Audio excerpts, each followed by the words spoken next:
नीलातुङ्गस्तनगिरितटी सुप्तमुद्बोध्य कृष्णं पारार्थ्यं स्वं श्रुतिशतशिरःसिद्धमध्यापयन्ति स्वोच्छिष्टायां स्रजि निगडितं या बलात्कृत्य भुङ्क्ते गोदातस्यै नमइदमिदं भूय एवास्तु भूयः अन्नवयल पुதுவையாண்டாள் அரங்கற்கு பன்னு திருப்பாவை பல்பதியம் இந்நிசையால் பாடிக் கொடுத்தாள் நற்பாமாலை பூமாலை சூடிக் கொடுத்தாளைச் சொல்லு சூடிக் கொடுத்த சுடற்கொடியே தொல்பாவை பாடியருளவல்ல பல்வளையாய் நாடினி வேங்கடவர்க்கென்ன விதியென்ன இம்மாற்றம் நாங் கடவா வண்ணமே நல்கு. பெரியாழ்வாருடைய திருக்குமாரத்தியான ஆண்டாள் அரங்கனை அடைய வேணும், அவனோடு திருக்கல்யாணம் பண்ணி கல்யாண குணங்களை அனுபவிக்க வேணும் என்னும் ஆசையோடே மார்கழி மாதத்தில் நோன்பை அனுகரித்து அதன் மூலம் திருப்பாவைங்கிற 30 பாசுரங்களை பாடியுள்ளாள்.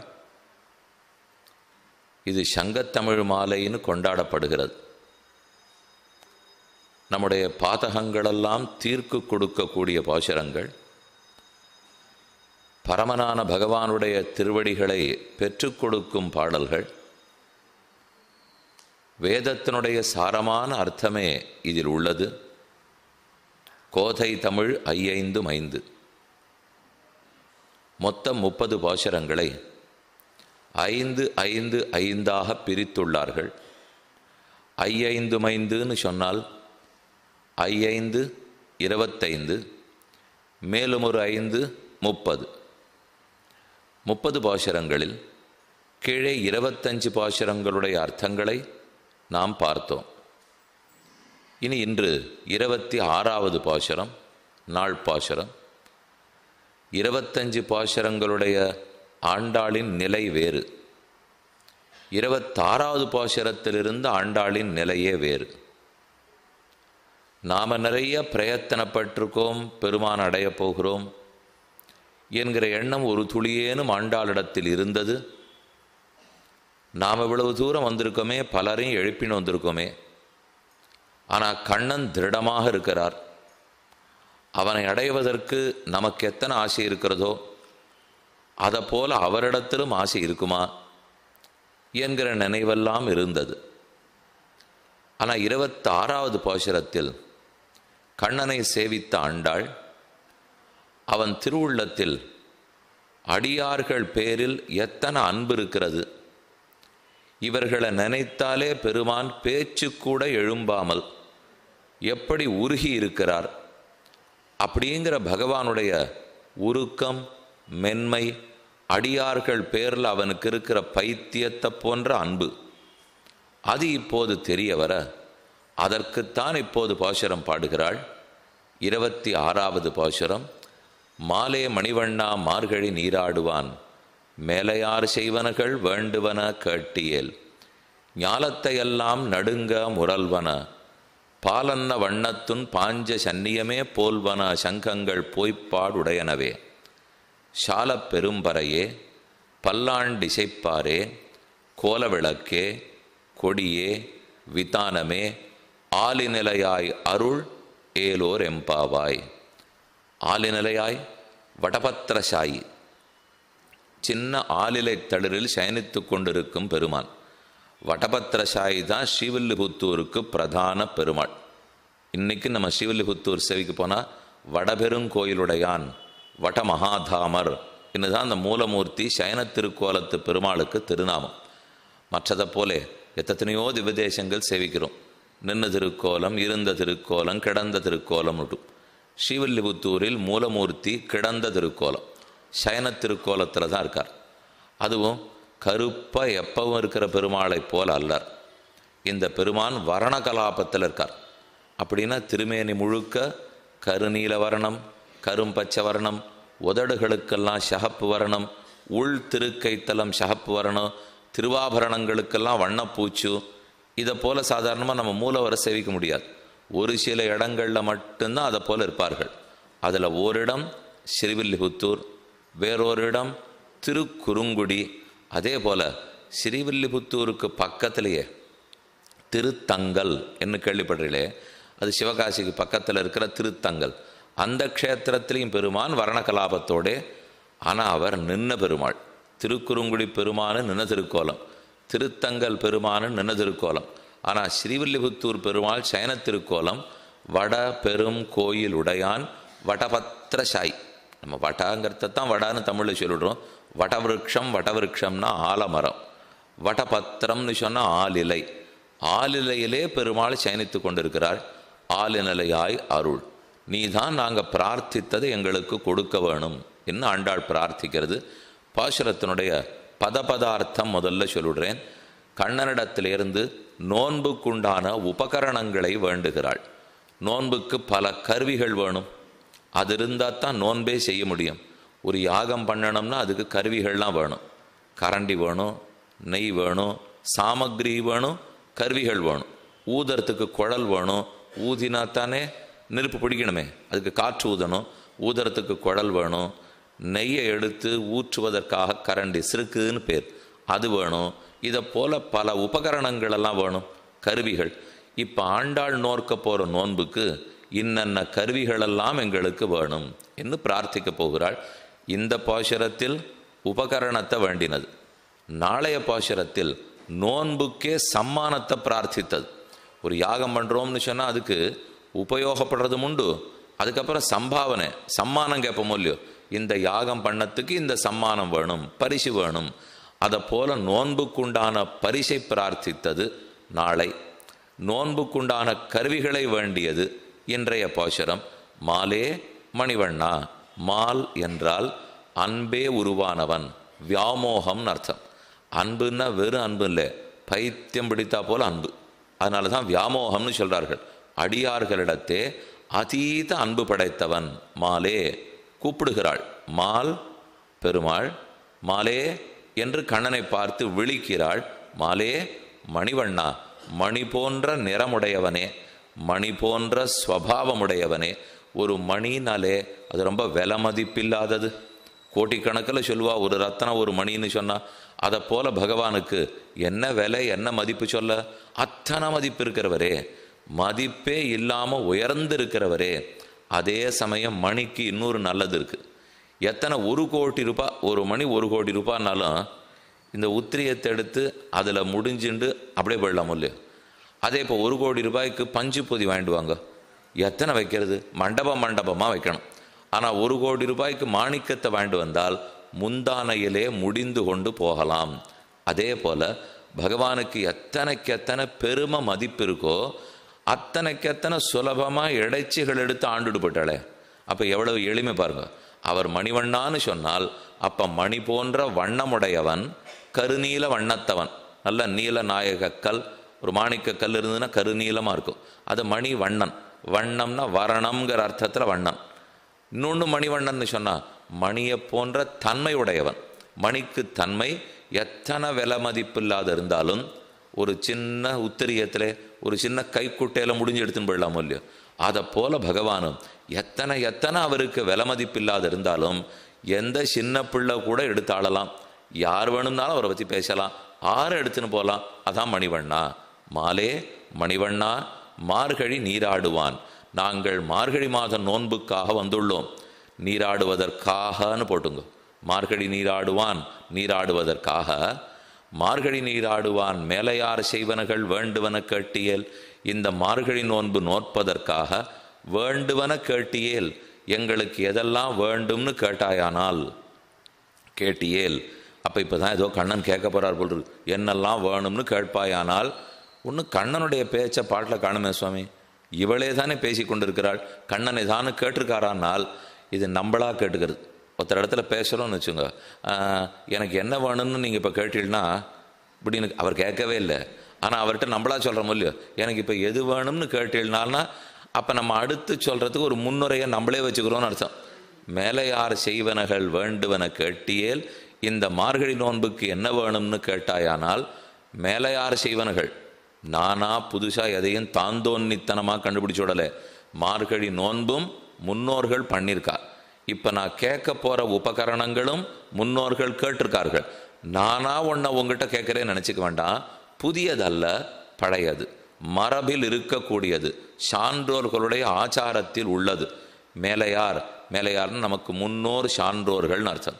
மேலையார் செய்வனகள் நம்ம ஆச்சாரியர்கள் ஆழ்வார்களெல்லாம் முன்னாடியே கடைப்பிடிச்சிருக்கா.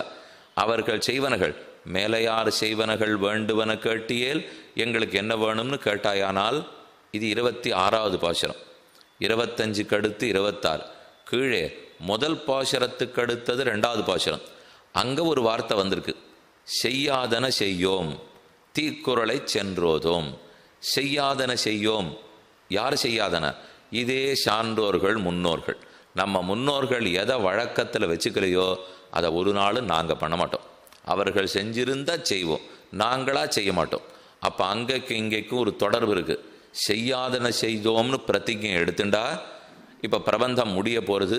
மேலையார் செய்வனகள்னு கூறுகிறார். அப்போ இந்த 25 பாட்டிலையும் சரி, இனிமே வரப்போகிற 5 பாசுரங்கள்லையும் சரி, நாம் செய்ததெல்லாம் முன்னோர்கள் செய்தது தான், புதியதாக கிடையாது. முன்னோர் மொழிந்த முறை தப்பாமல் கேட்டு பின்னோர்ந்து தாமதனை பேசாதே தன்னெஞ்சில் தோத்தினதே சொல்லி இது சுத்த உபதேச வர வார்த்ததென்பர் மூர்க்கராவார்னு மணாளோனிகள் சாதிக்கிறார். முன்னோர்கள் நமக்கு யாது சொல்லி கொடுத்துருக்காளோ அதைத்தான் கேட்கணும். முறை தப்பாமல் கேட்க வேண்டும். அதன்படிக்குத்தான் திரும்ப வாழ வேண்டும். ஏன் நாம காலப்போக்கில் விஞ்ஞான முன்னேற்றங்கள், சமுதாய முன்னேற்றம், குழந்தைகள்லாம் வெவ்வேறு மாதிரி வளர்ந்து ரொம்ப முன்னேறிட்டா, படிப்பு அதிகமாக போச்சு. எங்கு பார்த்தாலும் உலகமே, இந்த உலகம் பிரபஞ்சம் முழுக்க ஒரு சின்ன கிராமம் அப்படிங்கிற அளவில் ஆங்கிலத்தில் இப்போ உலகமே கிராமங்கிற அளவுக்கு வந்துடுச்சு. இன்னும் நீங்கள் என்னமோ முன்னோர் முன்னோர் மேலே யார் செய்வனர்கள் செய்ய அதனை செய்யும் இப்படின்னே சொல்லிட்டு இருக்கீங்களே. பழையன கழிதலும் புதியன புகுதலும் நாளைக்கு பண்ண போகிறா. போகி பண்டிகை வந்துடுச்சுன்னா வீட்டில் இருக்கிற பழசெல்லாத்தையும் தூக்கி வெளியில் போட்டுவிடுறோம், புதிய எல்லாத்தையும் வாங்கி வச்சுருக்கிறோமே. நாள் வாஸ்தவம் தான். அதுக்குன்னு வீட்டில் இருக்கிற வயசான அப்பா அம்மா, பக்கத்தில் இருக்கிற மாமனார் மாமியார், இவர்கள்லாம் ஆறார் இருப்பாளோ அவர்கள்லாம் பழையன கழிதலும் புதியன புகுதலும்னு நிறுத்தி சொல்லிட்டு இருக்க முடியுமா? எதை கிழிஞ்சு போனதாக இருந்தால் தூக்கி போடலாம். இப்போ சொல்லப்படுற கருத்துக்கள்லாம் கிழியவே இல்லையே. அது எந்த காலத்துக்குமாக சொல்லப்பட்ட அடிப்படை கருத்துக்கள். அதனால் அது கிழியலை. எப்போ பழையதை தூக்கி போடுவோம்? பிரயோஜனம் இல்லைன்னா தானே தூக்கி போடுவோம். பிரயோஜனம் இருந்தால் வச்சுக்க போகிறோம். இன்னொன்று, புதியது பிரயோஜனமாக இருக்கிறத விட இந்த பழையது தாராளமாக பிரயோஜனப்படும். இப்போ தாராளமயமாக்கல், உலகமயமாக்கல் எல்லாம் வரவேற்கத்தக்கது. அதில் என்ன வேணுமோ அதை எடுத்துக்கணும். இப்போ உலகமே சின்னதாக இருக்கா, அப்போ யாராக இருந்தாலும் பெருமாள் சேவைக்கு சீக்கிரம் வந்துட்டு போகலான்னு அர்த்தம். எங்கே வேணா எது வேணா கேட்குறதா, அப்போ உபன்யாசத்தையும் சரி பெருமாள் சேவையும் சரி எங்கே வேணா இருந்துட்டு அவள் பார்க்க ஆரம்பிச்சுடலான்னு அர்த்தம். இப்போ வேதம் சந்தை சொல்லணும், ஆழ்வார் பாசுரங்கள்லாம் சந்தை சொல்லணும். வலைத்தளம் ரொம்ப நன்னா முன்னேறிக்கா, அதில் நாம் எங்கேயோ இருக்கோம், வாத்தியார் சுவாமி எங்கேயோ இருப்பார், போவே வேண்டாம். அவர் இருக்கிற வீட்டிலேருந்தே நம்ம வீட்டிலேருந்தே கற்றுக்கணும். அதனால் என்ன முன்னேற்றம் வந்தாலும் அதை இந்த முன்னேற்றத்துக்கு உபயோகப்படுத்திக்கிறது தான் புத்திசாலித்தனம். யாரும் வாண்டான்னே சொல்லிடப்போ என்ன வேணால் அறிவியல் முன்னேற்றம் வரணும். நம்ம பிரயோஜனம் ஒன்றா தான் இருக்கார். லட்சியம் மாற்றிக்க முடியாது. லட்சியத்தை எப்படி அடைகிறோங்கிற வழிமுறைகள் அப்படி இப்படி போயிட்டு இருக்கலாமே தவிர அதுக்குன்னு விஞ்ஞான முன்னேற்றம் இருக்குது, காதில் போண்டு கேட்கறதுக்கு நன்னா கொடுத்துருக்கா அதனால் காதில் போண்டாலே மோட்சம் மாறிவிடுமா? லட்சியம் மாறாது. மேலையார் செய்வனகள் தான் நிற்கும். மேலையார் செய்வனகள் வேண்டுவன கேட்டியேல் நீ கேட்டாயானால். இப்போ ஒன்றுனா கேட்க போகிறாள். ஞாலத்தை எல்லாம் நடுங்க முரல்வன பாலன்ன வண்ணத்துன் பாஞ்ச சன்னியமே போல்வனா சங்கங்கள். இது ஒன்றுன்னு வச்சுங்க. பொய்ப்பாடுடையனவே சாலப் பெரும் பறையே 2, பல்லாண்டிசைப்பாரே 3, கோல விளக்கே 4, கொடியே 5, விதானமே 6. 6 உபகரணங்களை பிரார்த்திக்கிறாள். போல்வனா சங்கங்கள் பொய்ப்பாடுடையனவே சாலப் பெரும் பறையே பல்லாண்டிசைப்பாரே கோல விளக்கே கொடியே விதானமே ஆலிநிலையாய். இந்த ஒன்று என்ன? பகவானுடைய பாஞ்சஜன்யம் எனக்கு வேணும். பாஞ்சஜன்யம் மட்டும் இல்லை, பாஞ்சஜன்யத்தை போல பல சங்கங்கள் வேணுமா. பால் அன்ன வண்ணத்து, பாலை திரட்டி பண்ணாப்போல இருக்கக்கூடிய பால் அண்ணா.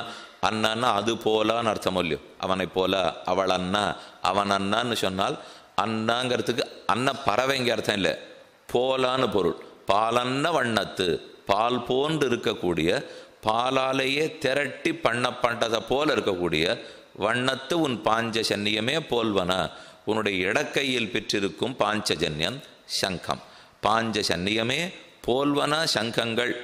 பாஞ்சஜன்யத்தை போல இருக்கிற சங்கம்னு சொல்லலை, சங்கங்கள் 1 2 3 4 நிறையா வேணும். பெருமா நானே ஒன்று தான் பிடிச்சிட்டு இருக்கேன், ஆண்டாள் உங்களுக்கு நிறையா வேணுமான்னா நாங்கள் நிறைய பேர் இருக்கமே, தேவரில் ஒருத்தர் இருக்கலாம், ஆனால் நாங்கள் பக்தர்கள் நிறையா பேர் வந்திருக்கோமோ இல்லையோ. இவ்வளவு பிரசாதம் பெருமாளுக்கு பண்ணால் போகிறோம் சுவாமி, நாங்கள் இத்தனை பேர், அவருக்கு வெறும் அரை அழகு பண்ணிவிட்டா கூட அவர் சாப்பிட்டு இருந்துருவார். அப்போ நாங்கள் 100 பேர் எடுத்துக்கணுமேனா 4 படி பிரசாதம் போட வேண்டிதான். அப்போ அவருக்குன்னா குறைச்சலாக போகிறது, நமக்குன்னா நிறையா வேண்டியிருக்கு.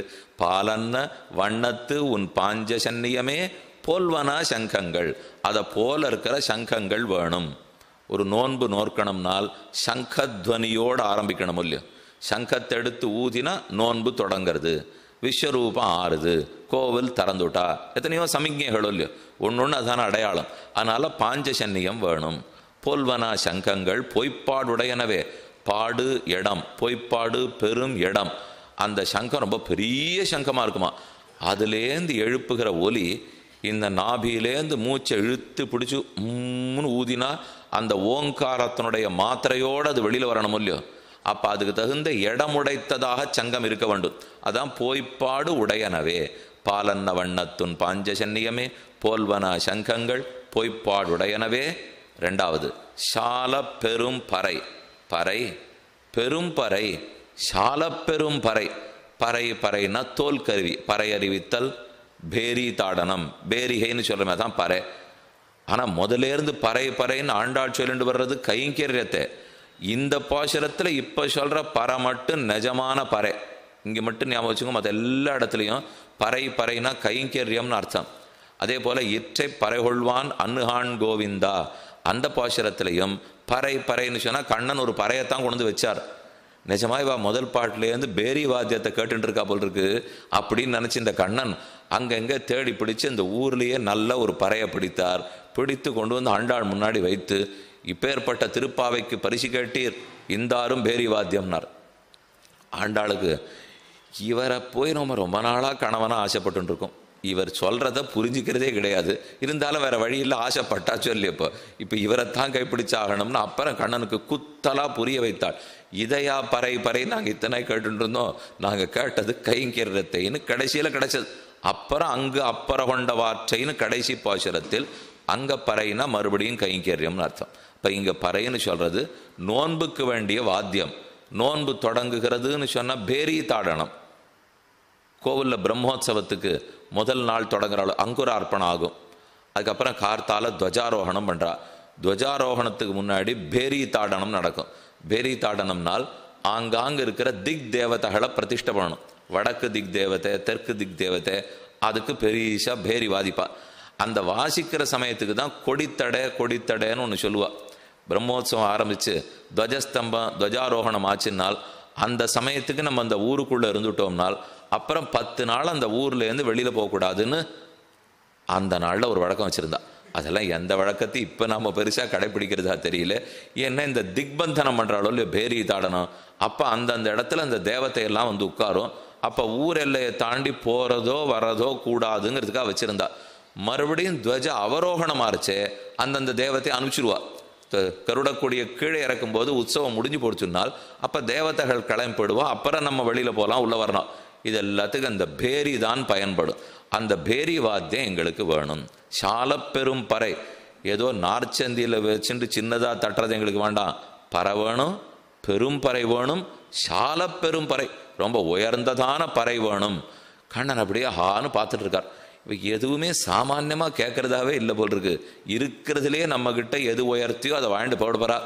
இந்த பாசுரம் முடிஞ்ச உடனே தங்கிட்ட ஒன்றும் இருக்க போகிறதில்லை என்று கண்ணன் புரிந்தது. தங்கிட்ட ஒன்றும் இருக்க போகிறதில்லை, தானே அவர்கிட்ட இருக்க போகிறதில்லை. அவரே கோபிகைகளிடத்திலையும் ஆண்டாளிடத்திலையும் தான் வந்து சேரப்போகிறார். அதில் தான் பகவானுக்கும் விருப்பம். அவர் தன்னிடத்தில் தான் இருக்கிறத விட பக்தானாம் யத் வபுஷி தாரம் பண்டிதம் புண்டரீகம் குரத்தாழ்வான் சாதிக்கிறார். பக்தர்களுடைய உள்ளத்திலே வாசம் பண்ணுறதைத்தான் வைகுந்தத்தில் இருக்கிறத விட, பார்க்கடலில் இருக்கிறத விட, சூரிய மண்டலத்தில் இருக்கிறத விட பெருமான் விரும்புவது அந்த சின்ன மனசுக்குள்ளே இருக்கிறது தான். அதனால தான் பனிக்கடலில் பள்ளிகோள படக விட்டு ஓடி வந்தன் மனக்கடலுள் வாழ வந்த மாயமணாள நம்பி தனிக்கடலே தனிச்சுடரே தனி உலகே என்னென்னுனக்கிடமாயிருக்க என்னை உனக்குறித்தாக்கினையேன் ஆழ்வாருடைய பாசுரம். ஆகவே அடியார்களிடத்தன அத்தனை விருப்பம் சால பெரும் பறையே பல்லாண்டிசைப்பாரே. சரி, விஸ்வரூபம் ஆரம்பிக்கிறது, அதே மாதிரி நோன்பு ஆரம்பிக்கிறதுனா பெரும் பறை வேணும். பல்லாண்டிசைப்பார் எதற்கு? கோவில் கோஷ்டி வருதுன்னு வச்சுங்க, அப்போ முன்னாடி நம்ம விழுந்து சேவிப்போம். கோஷ்டியார் பாசுரம் சேவா காலம் ரெண்டு வரான்னா சேவிக்கணும். கார்த்தால மார்கழி பஜனை கோஷ்டி வந்ததுன்னா நம்ம விழுந்து சேவிப்போம். வெறுமை சேவிச்சுள்ள சேவிச்சுட்டு மஞ்சள் நீர் ஹாரத்தி எடுக்க மாட்டோமா? மஞ்சள் நீர் எடுத்து எதுக்கு எடுக்கிறோம்? இதே போல எத்தனை நூற்றாண்டுக்கும் பஜனைகள் நடந்துட்டே பெருமான அனுகிரகத்தோட ஊர்க்காரா நன்னா இருக்கணும் அப்படின்னு நினைச்சுட்டு ஒரு ஹாரத்தை எடுக்கிறோமோ இல்லையோ, அப்போ எடுக்கிறச்சே பல்லாண்டு பல்லாண்டு பல்லாயிரத்தாண்டு ராமரை சேவிக்கிறோம். இதே அழகோட இதே அனுகிரகத்தோட பல்லாண்டு பல்லாண்டு என்ன கோஷ்டிக்கு பல்லாண்டு பாடுறதுக்கு ஆள் வேண்டாமா? இவ்வளவு பெரிய மார்கழி நோன்பு தொடங்கிட்டோம். நோன்புக்கு ஹோமகுண்டம் இருக்கட்டும், நோன்புக்கு நெய் இருக்கட்டும், நோன்பு நன்னா இருக்கணும்னு பாட வைத்த வேண்டாமா? அது பாடினா தானே நோன்பு நன்னா நடக்கும். அதைத்தான் பல்லாண்டு இசைப்பாரே. மூணாவது, கோல விளக்கே அழகான விளக்கு வேணும். ஏதற்கெனில் நாங்களோ சின்ன குழந்தைகள் 4 மணிக்கு எழுந்து வந்திருக்கோம். ஒரே பனி பொழியறது, இருட்டு, ஒத்தருக்கொத்தர் பார்த்தா முகம் கூட தெரியல. அப்போ ஆறார் வந்திருக்கான்னு போந்தார் போந்தெண்ணிக்கொள் என்ன வேண்டாமா? ஆறார் வந்திருக்கான்னு. அப்போ அந்த விளக்க பிடிச்சிருந்தா தான் அந்த பெண்மணியினுடைய அந்த பக்தையினுடைய முகம் என் கண்ணுக்கு படும். அந்த விளக்கு இருந்தால் தான் என் முகம் அவ கண்ணுக்கு படும். அப்போ பரம பக்தர்களுடைய முகத்தை பார்க்கணும் இல்லையோ, அது பார்க்கறதே நம்ம வாழ்க்கை பெற்ற பயனாச்சே. அதுதான் கோல விளக்கே. அதனால விளக்கு வேணும். கொடியே விதானமே, முன்னாடி கொடி பிடிச்சின்னு போய் திருப்பாவை பஜனை கோட்டி, திருப்பாவை மார்கழி மாசத்து பஜனை கோட்டின்னு சபா பேர் எழுதணுமா? இவா கூடவா சுவாமி சபா வச்சிருந்தாருன்னா கோகுல சபா வச்சுக்க மாட்டாளா? இத்தனை இடத்துல நாம் இவ்வளவு சபா வச்சுக்கிறோமே. அங்கே இருக்கிறவா ஆய்ப்பாடி சபா, கோகுல சபா, கிருஷ்ண பக்த ஜன சபா பேர் வைப்பா எல்லாரும். கண்ணன் சபை, திருக்கண்ணபுரம் சபை, திருக்கண்ணங்குடி சபை, திருநறையூர் சபை. அவள்லாம் என்ன வச்சுட்டு இருப்பாள்னால் கையிலேயே கண்ணன் இருக்கார். இதுக்கு மேலே சபைக்கவா இப்போ பேர் வேற வைக்கணுமா? அதை வைத்து முன்னாடி கொடி பிடிச்சிக்கணுமா? பின்னாடி குழந்தைகள்லாம் வந்துட்டு இருக்கா, கண்ணனை தேடி போயிட்டு இருக்கா, மார்கழி நோன்பு நடக்கிறது, அதுக்காக எனக்கு கொடி வேணும். சரி, கொடியும் கொடுப்போம். கொடியே விதானமே. நாங்கள்லாம் சிறு பெண்கள், கொஞ்சம் பனி தலையில் பட்டுதுன்னா கூட ஜலதோஷம் பிடிச்சிடும். அதுக்கப்புறம் மேலே 4 பாசுரத்தை சொல்கிறது கஷ்டமாக போயிடும். ஆகவே விதானம். விதானம்னா மேலே கொடை பிடிக்கிறாம பெருவாளுக்கு கூறாளம் பிடிப்பாளோ இல்லையோ, சட்டு கொஞ்சம் எங்கேயான மழை வந்துட்டா கூட புறப்பாடாண்டே இருக்கிறச்சே மெழுகு கூடாரம்னு வச்சுருப்பா. அதை அப்படியே கொண்டு மூடிட்டு பெருமாள் உள்ளே விடுவார். அவர் சுகுமாரர் மேலே மழை துளி பட்டுவிடக்கூடாதுங்கிறதுக்காக. அது இப்போ ஆண்டாள் பிரார்த்தனை. உனக்கு காடும் மேடும் கரடும் முரடும் ஒன்றுது, பிருத்திவி அப்பு தேஜஸ் வாயு ஆகாசம் எல்லாத்தையும் சிருஷ்டித்தவன் நீ, உனக்கே துளி மழைப்பட்டா இவ்வளவு கூடாதுன்னா அப்போ நாங்கள்லாம் அப்படியா? எவ்வளவு தூரம் எங்களை ஜாகிரதையாக பார்த்துக்கணும். அதுக்கு தான் விதானம் வேணும். கோல விளக்கே கொடியே விதானமே ஆளி நிலையாய். பெருமாள் ஒரு நிமிஷம் நினச்சிக்கிறார், நீர் கேட்கறதுலாம் ரொம்ப அதிகம், இத்தனையெல்லாம் கொடுக்கறதுக்கு நான் எங்கே போவேன்? நடக்கிறதா கேளும். வாஸ்தவம், நடக்கிறத பண்ணவனிடத்துல நடக்கிறதா கேட்கணும், நடக்காததை பண்ணவனிடத்துல எதை கேட்கணும்? நீ நடக்கிறத பண்ணவனா உலகத்தத்தனையும் வயிற்றிலே வைத்து கொண்டு இவ்வளவு சின்ன ஆளிலத்தடரில் படுத்துனுட்டு நடக்கிறத கேளு நடக்கிறத கேளுன்னு. ஏன்னா நடந்ததே நடக்கிறது இல்லை. உலகம் எல்லாத்தையும் வயத்தில் வச்சுனுட்டால் அப்போ அந்த உலகத்துக்குள்ள ஆளிலை சேர்ந்ததா இல்லையா? லோகத்தை பெருமாள் உண்டு விட்டார். 7 லோகம் வயிற்றில் இருக்கு. 7 லோகத்துக்குள்ள அந்த ஆளிலத்தளர் சேர்ந்ததா இல்லையா? ஆனால் அது மட்டும் வெளியில் இருக்கான். இந்த ஆளிலத்தளரில் படுத்துட்டு இருக்கிறவர் 7 லோகத்தையும் வயத்தில் வச்சிருக்காருனால் இது பொருந்தாத விஷயம். பொருந்தாத்தத்தை பொருந்தி காட்டினவரோ இல்லையோ? ஆளின் இலையாய், ஆளின் இலையாய், ஆளிலையில சயனித்து கொண்டிருக்கிறவே நாள் பொருந்தாததை பொருந்த விடுபவரே. அகட்டித கடனா சாமர்த்தியம்னு பேர். இது பிரம்மத்துக்கே உண்டான தனி சிறப்பான சக்தி. இதுக்கு உதாரணம் எடுத்துக்காட்டு கிடையாத சக்தி. இந்த சக்தியை புரிய வைக்கிறதுக்கு இன்னொரு இடத்தை காட்டக்கூட முடியாது. ஏன்னா அவரிடத்துல மட்டுமே தான் இந்த சக்தி உள்ளது. பொருந்தாததை பொருந்த வைக்கிறார். இதோ உலகத்தனையும் வயிற்றில் வைத்து சின்ன தளிரில் படுத்திருக்கிறார், பொருந்தாது. அடுத்தது உலகத்தை முழுக்க வெளியில வியாபிக்கிறார், மொத்த இடத்தையும் தாங்கி வியாபிக்கிறார். ஆனால் அனைத்து பொருள்களுக்கும் உள்ளு புகுந்திருக்கிறார். உட்புகுதலும் வெளியே தாங்குவதிலும் பொருந்தவே பொருந்தாது. இந்த பொருளை நான் இப்போ தாங்குறேன், இந்த கை வெளியில் இருக்குது, வேணும்னா நான் மூடலாம், இதோ மூடினுட்டேன். ஆனால் அதே சமயம் இந்த கை இந்த கண்ணாடிக்கு உள்ளே புகுருமா? அதே இந்த கண்ணாடிக்குள்ளே ஒரு எழுத்து எழுதியிருக்கா, அது உள்ளே இருக்குது, ஆனால் அது வெளியில் தாங்குமா? உள்ளே போனது வெளியில் தாங்காது, வெளியில் இருக்கிறது உள்ளே தாங்காது. இந்த ரெண்டையும் பகவான் சேர்த்திருக்கார். அந்தர்பகிஷ்ச தத் சர்வம் வியாபிய நாராயணஸ்திதா. உள்ளும் புறமும் வியாபிக்கிறார்.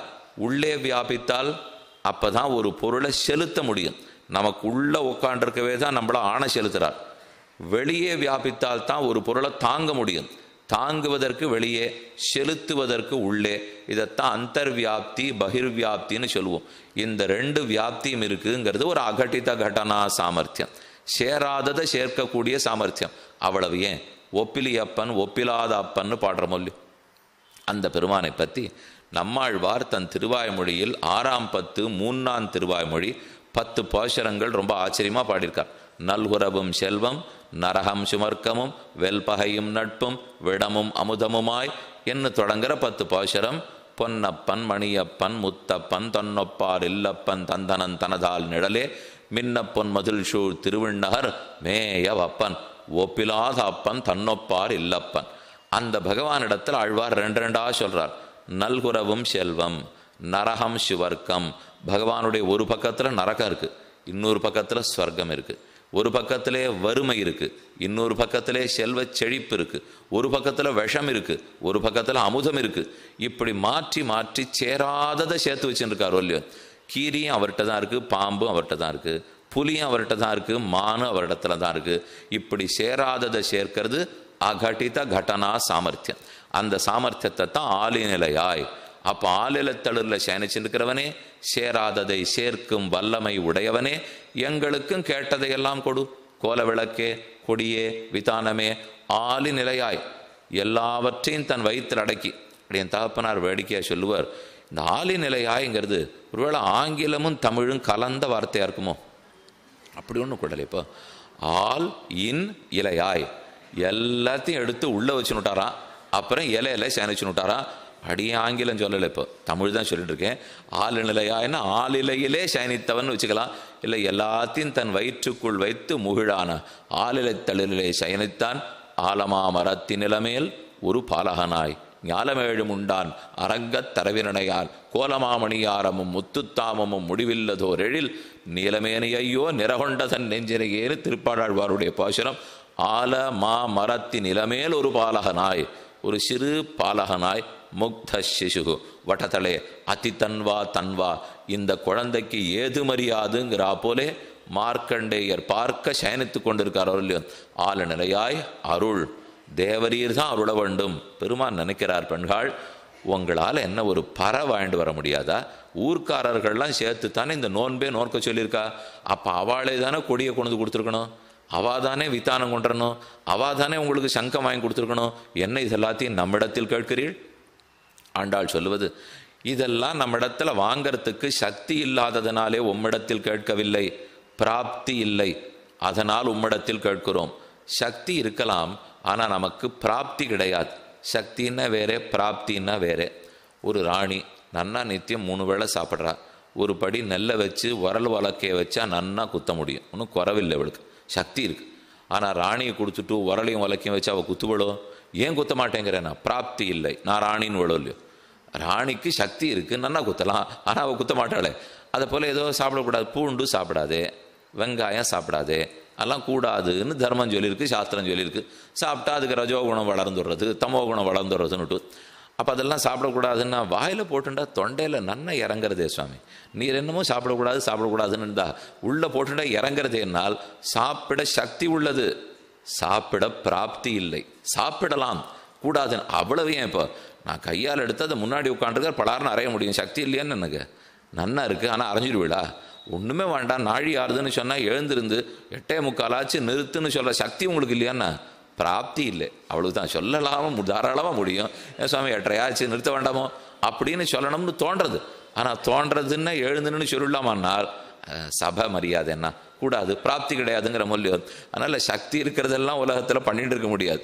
அது செய்ய முடியுமா முடியாதாங்கிறத விட செய்யக்கூடுமா கூடாதாங்கிறது தான் முக்கியம். பல விஷயங்கள் செய்யக்கூடாது, பல விஷயங்கள் செய்ய முடியலாம். கண்ணனே, தேவரீர்தான் நாயகன், தேவரீர் அந்தராத்மா, நீர்தான் உபாயம், நீர்தான் மோட்சத்தை கொடுக்க போறவர். அப்ப நாங்கள் அத்தனை பேரும் உன் கை பார்த்திருக்க வேண்டும். அதை விட்டுட்டு கோல விளக்கையும் கொடியும் விதானையும் சம்பாதிக்கும் சக்தி நம்மிடத்தில் இருந்தாலும் பிராப்தி நமக்கில்லை. அந்த பிராப்தி ஒன்னது. நோன்பா நுட்டிக்கிறதே ஒன்னை குறித்து. அப்ப என் வாழ்க்கையிலேருந்து, பிறப்பிலேருந்து, மூச்சு விடுறதுலேருந்து ஒன்னொன்னை எப்ப நீ அனுகிரகித்திருக்கிறாயோ அப்ப நோன்புக்கு வேண்டிய அனைத்தையும் தேவரீர் தான் அருள வேண்டுமே தவிர நாம் சம்பாதிக்க மாட்டோம். இதை பற்றி பிளலோகாச்சாரியர் சாதிக்கும் போது சக்தி இருக்கவுமாம், சக்தி இல்லாமல் போகவுமாம் பகவானே உபாயம். இப்போ நம்ம மோட்சம் போகிறதுக்கு எதோ செய்யறதுக்கு நம்மக்கிட்ட சக்தி இருக்கு, இருந்தா நீங்கள் பார்த்துங்கோ, அப்படி ஒரு இல்லையா எங்கிட்ட வாங்க அப்படின்னு பெருமாள் சொல்லியிருப்பாரோன்னா கிடையாதுங்கிறார். சக்தி இருந்தாலும் சக்தி இல்லாட்டாலும் அவர் கைதான் எதிர்பார்த்திருக்க வேண்டும். இப்போ பல பேர் கல்யாணம் பண்ணுறா, சில பேருக்கு சக்தி இருக்குது, பல பேருக்கு சக்தி இல்லை. சக்தி இருக்கிறவர்கள் ஒருத்தர் இடத்துல போய் கேட்க மாட்டாளோ இல்லையோ, எனக்கு திருமங்கல்லத்துக்கு கொஞ்சம் ஏதானு தரீங்களா, புடவை வாங்கிறதுக்கு தரீங்களான்னு சக்தி இருக்கிறவா கேட்க மாட்டா, அவாவா பொண்ணு கல்யாணம் பண்ணுவா. அதே சக்தி இல்லாதவர்கள் போய் இன்னொருத்தர் இடத்துல உதவி கேட்கிறாளோ இல்லையோ, இது உலகத்தில் புரியுறது. அப்படின்னா நம்ம மரபே எப்படி இருக்கு, சக்தி இருந்தால் நம்ம பாட்டை நம்ம பார்த்துப்போம், சக்தி இல்லைன்னா நம்ம பாட்டை இன்னொருத்தர்கிட்ட கேட்போம். இது வழக்கத்தில் இருக்கோ இல்லையோ. ஆனால் இந்த விஷயத்தில் அந்த வழக்கமே கிடையாது. சக்தி இருக்கட்டும், சக்தி இல்லாமல் போகட்டும், இறைவன் திருவடியைத்தான் எதிர்பார்த்தாகணும். ஏனெனில் பிராப்தி கிடையாது. எனக்கு சக்தி இருந்தால் கூட இப்படி இந்த உதாரணம் சொன்னால் புரிஞ்சு போடும். மனைவி அவளும் படிச்சிருக்கா, சம்பாதிச்சுருக்கா, வேலைக்கு போக முடியும், எல்லாமே வாஸ்தவம். ஆனால் இருந்தாலும் அந்த பண்டிகை புடவை வாங்கணும்னாலோ, அந்த காலி கொடி மாற்றி கட்டணும்னாலோ, ஏது பண்ணணும்னாலும் நமக்கு தான் சக்தி இருக்குது, நம்ம பாட்டை நம்ம பார்த்துப்போம் போய் அணுந்துடலாமா? அது வேண்ட மாட்டாளோ இல்லையோ. அப்போ அதுக்குன்னு உரிய கணவன் தான் அந்த காரியத்தை பண்ணி ஆகணுமே தவிர இவளுக்கு சக்தி இருக்கிறதுக்காக செய்ய போகிறது இல்லை. ஏன்னா பிராப்தி கிடையாது, அவரைத்தான் எதிர்பார்க்கணும், அவர் தான் செய்யணும். ஏன் எத்தனை வீட்டில் இப்போவும் எல்லா நாடகத்திலையும் கேட்டுட்டே இருக்க இல்லையோ, ஒரு கிள்ளு பூ வாங்கி கொடுப்பதற்கு வழி இல்லை அப்படின்னு உடனே சொல்லிவிடுவாளோ இல்லையோ. ஏன் சமயம் யார் இப்போ புஷ்பம் வாங்கிட்டு மாட்டேன்றாளா, யார் மாட்டேன்னா அது என்ன அந்த பேச்சுக்கு அர்த்தம்? ரொம்ப நாளாக இருக்கிற அந்த பேச்சுக்கு பொருள் அப்போ பிராப்தி உம்மதுன்னு சொல்கிறது. பிராப்தி உம்மது, அப்போ உம்மை பாட்டை நீ தான் பார்க்கணும். இப்போ அதே போல் அதை எப்படி சொல்லி புரிய வைக்கிறாளோ இங்கேயும் அதே போல் மேலே யார் செய்வனகள் வேண்டுவன கேட்டியேல் நீ என்னென்ன கொடுக்கணும்னு கேட்டியானால் இதெல்லாம் உன்னுடைய பொறுப்பு. அருள்ங்கிற கடைசி சப்தத்துக்கு பொருள் நம்மால் இவற்றை சம்பாதிக்க முடிந்தாலும் கூடாது, கண்ணன் திருவடிகளைத்தான் எதிர்பார்த்திருக்க வேண்டும். அப்போ அருள் தேவரீர் தான் அருள வேண்டும், இது நான் பிரயத்தனப்பட்டு பெற முடியாது. அப்போ கண்ணன் இதையும் கேட்குறார், நான் தான் அருளணும்னு எடுத்துன்னா அப்போ நானே அருளிக்கிறேனே, ஏன் கேட்குறீர்? கேட்கக்கூட வேண்டாம் இல்லையோ. இப்போ ஒரு குழந்தை காலையில் எழுந்த உடனே நேராக அம்மானிடத்தில் அடியேன் ரொம்ப சிரமப்பட்டு உமக்கு பிள்ளையாக பிறந்திருக்கேன், இன்னைக்கு கார்த்தால் அதை வந்திருக்கேன், பசியாக இருக்குது, அதனால் நீர் சோறு போடணும், தெரியும் நான் பள்ளிக்கூடம் போகணும் இல்லையோ, அதற்குண்டான சம்பளம்லாம் நீர் தானே கட்டணும்லாம் பேசினால் சந்தேகம் வந்துடும் அம்மாவுக்கு, இந்த குழந்தைக்கு என்னாச்சு, இன்னைக்கு வைத்தியர்கிட்ட கூட்டின்னு போனோமா கேட்கணுமான்னு யாரும் சொல்கிறதே இல்லையே. அப்படி சொல்லி புரிய வைக்கிறது இல்லை பிராப்தி, தன்னடையா தெரிஞ்சுக்கிறது தான் பிராப்தி. அப்போ ஆண்டாள் எதற்காக வந்து கூறுகிறாள்? இந்த கூறுவதற்கு அர்த்தம் என்ன தெரியுமா? வேண்டுவதற்கு பொருள் பெருமாளை நிர்பந்தப்படுத்துறதெல்லாம் இல்லை. நாம் என்னமோ அவர் மறந்து போயிருக்கிறாப்பலையும் அவருக்கு ஞாபகப்படுத்தி இதெல்லாத்தையும் வாங்கினாங்கிறாப்பலையும் இது வீட்டில் இருக்கிற புள்ள பொண்ணே அப்பா அம்மாட்ட பண்ணுறதில்லை. அப்படி இருக்கிறச்சே அனாதிகால சம்பந்தம் படைத்த ஆத்மாவனுடைய இயல்பு தெரிஞ்சுட்டு இருக்கிற பரமாத்மாவா விட்டு கொடுத்துட போறார்? செய்ய மாட்டார். ஆனால் நம்ம எதற்காக போய் அவரிடத்துல சொல்கிறோம்னால் முதல்ல நம்ம புத்தி சமாதானம் அடைய வேண்டாமா? நேத்தி வரைக்கும் எங்கேயோ தெரிஞ்சுருந்தேன், இன்னைக்கு நல்லவன் ஆயிட்டேங்கிறத ஒரு 4 தடவை சொல்லிண்டா தான் நமக்கே சமாதானமாக இருக்கும். இல்லைன்னா நேத்திக்கும் அப்படியே இருந்திருக்கும், இன்னைக்கு மாறி இருக்கும், ஆனால் வாய திறக்காமல் இருந்தால் அவருக்கு தெரியும் நான் மாறிட்டேன்னுட்டு.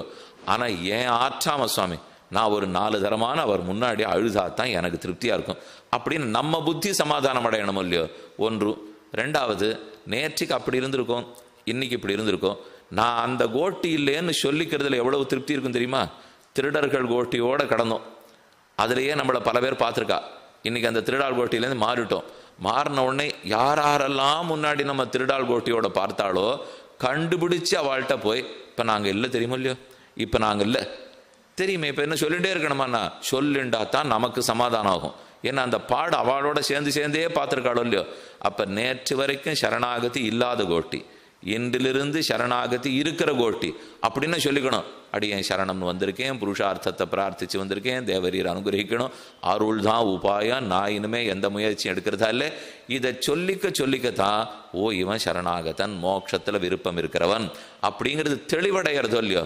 இப்போது கல்யாணம் ஆணுக்கு பெண்ணுக்கு கல்யாணம் ஆகுது, ஆனால் தாலிக்கோடி போட்டுக்கணும், மெட்டி போட்டுக்கணும், குங்குமம் இந்த மாதிரி இட்டுக்கணும், இந்த மாதிரி புடவை கட்டிக்கணும், இதுன்னு வச்சுருக்கா. இப்போ எதுக்கு இதெல்லாம் இல்லாட்டா கூட கல்யாணம் தானே. அன்போடு இருந்தால் போகாதா, ஆசையோட மதிப்போடு இருந்தால் போகாதானா போகிறோம். ஆனால் இந்த கல்யாணம் நடந்துடுத்துன்னு அறிவிக்கணுமே, வேற ஒன்றுமே இல்லை. இப்போ அறிவிக்கணும் இந்த ஆபத்துக்கு பற்றி அதெல்லாம் கூட ஒன்றும் வேண்டாம். முதல்ல அப்பா அம்மா நம்ம ஜாதகத்தை எடுத்துருக்கிறச்சே, நம்ம வீட்டு வாத்தியார் சுவாமி தான் ஒரு 4 ஜாதகம் கொண்டு தரோம் இல்லையோ.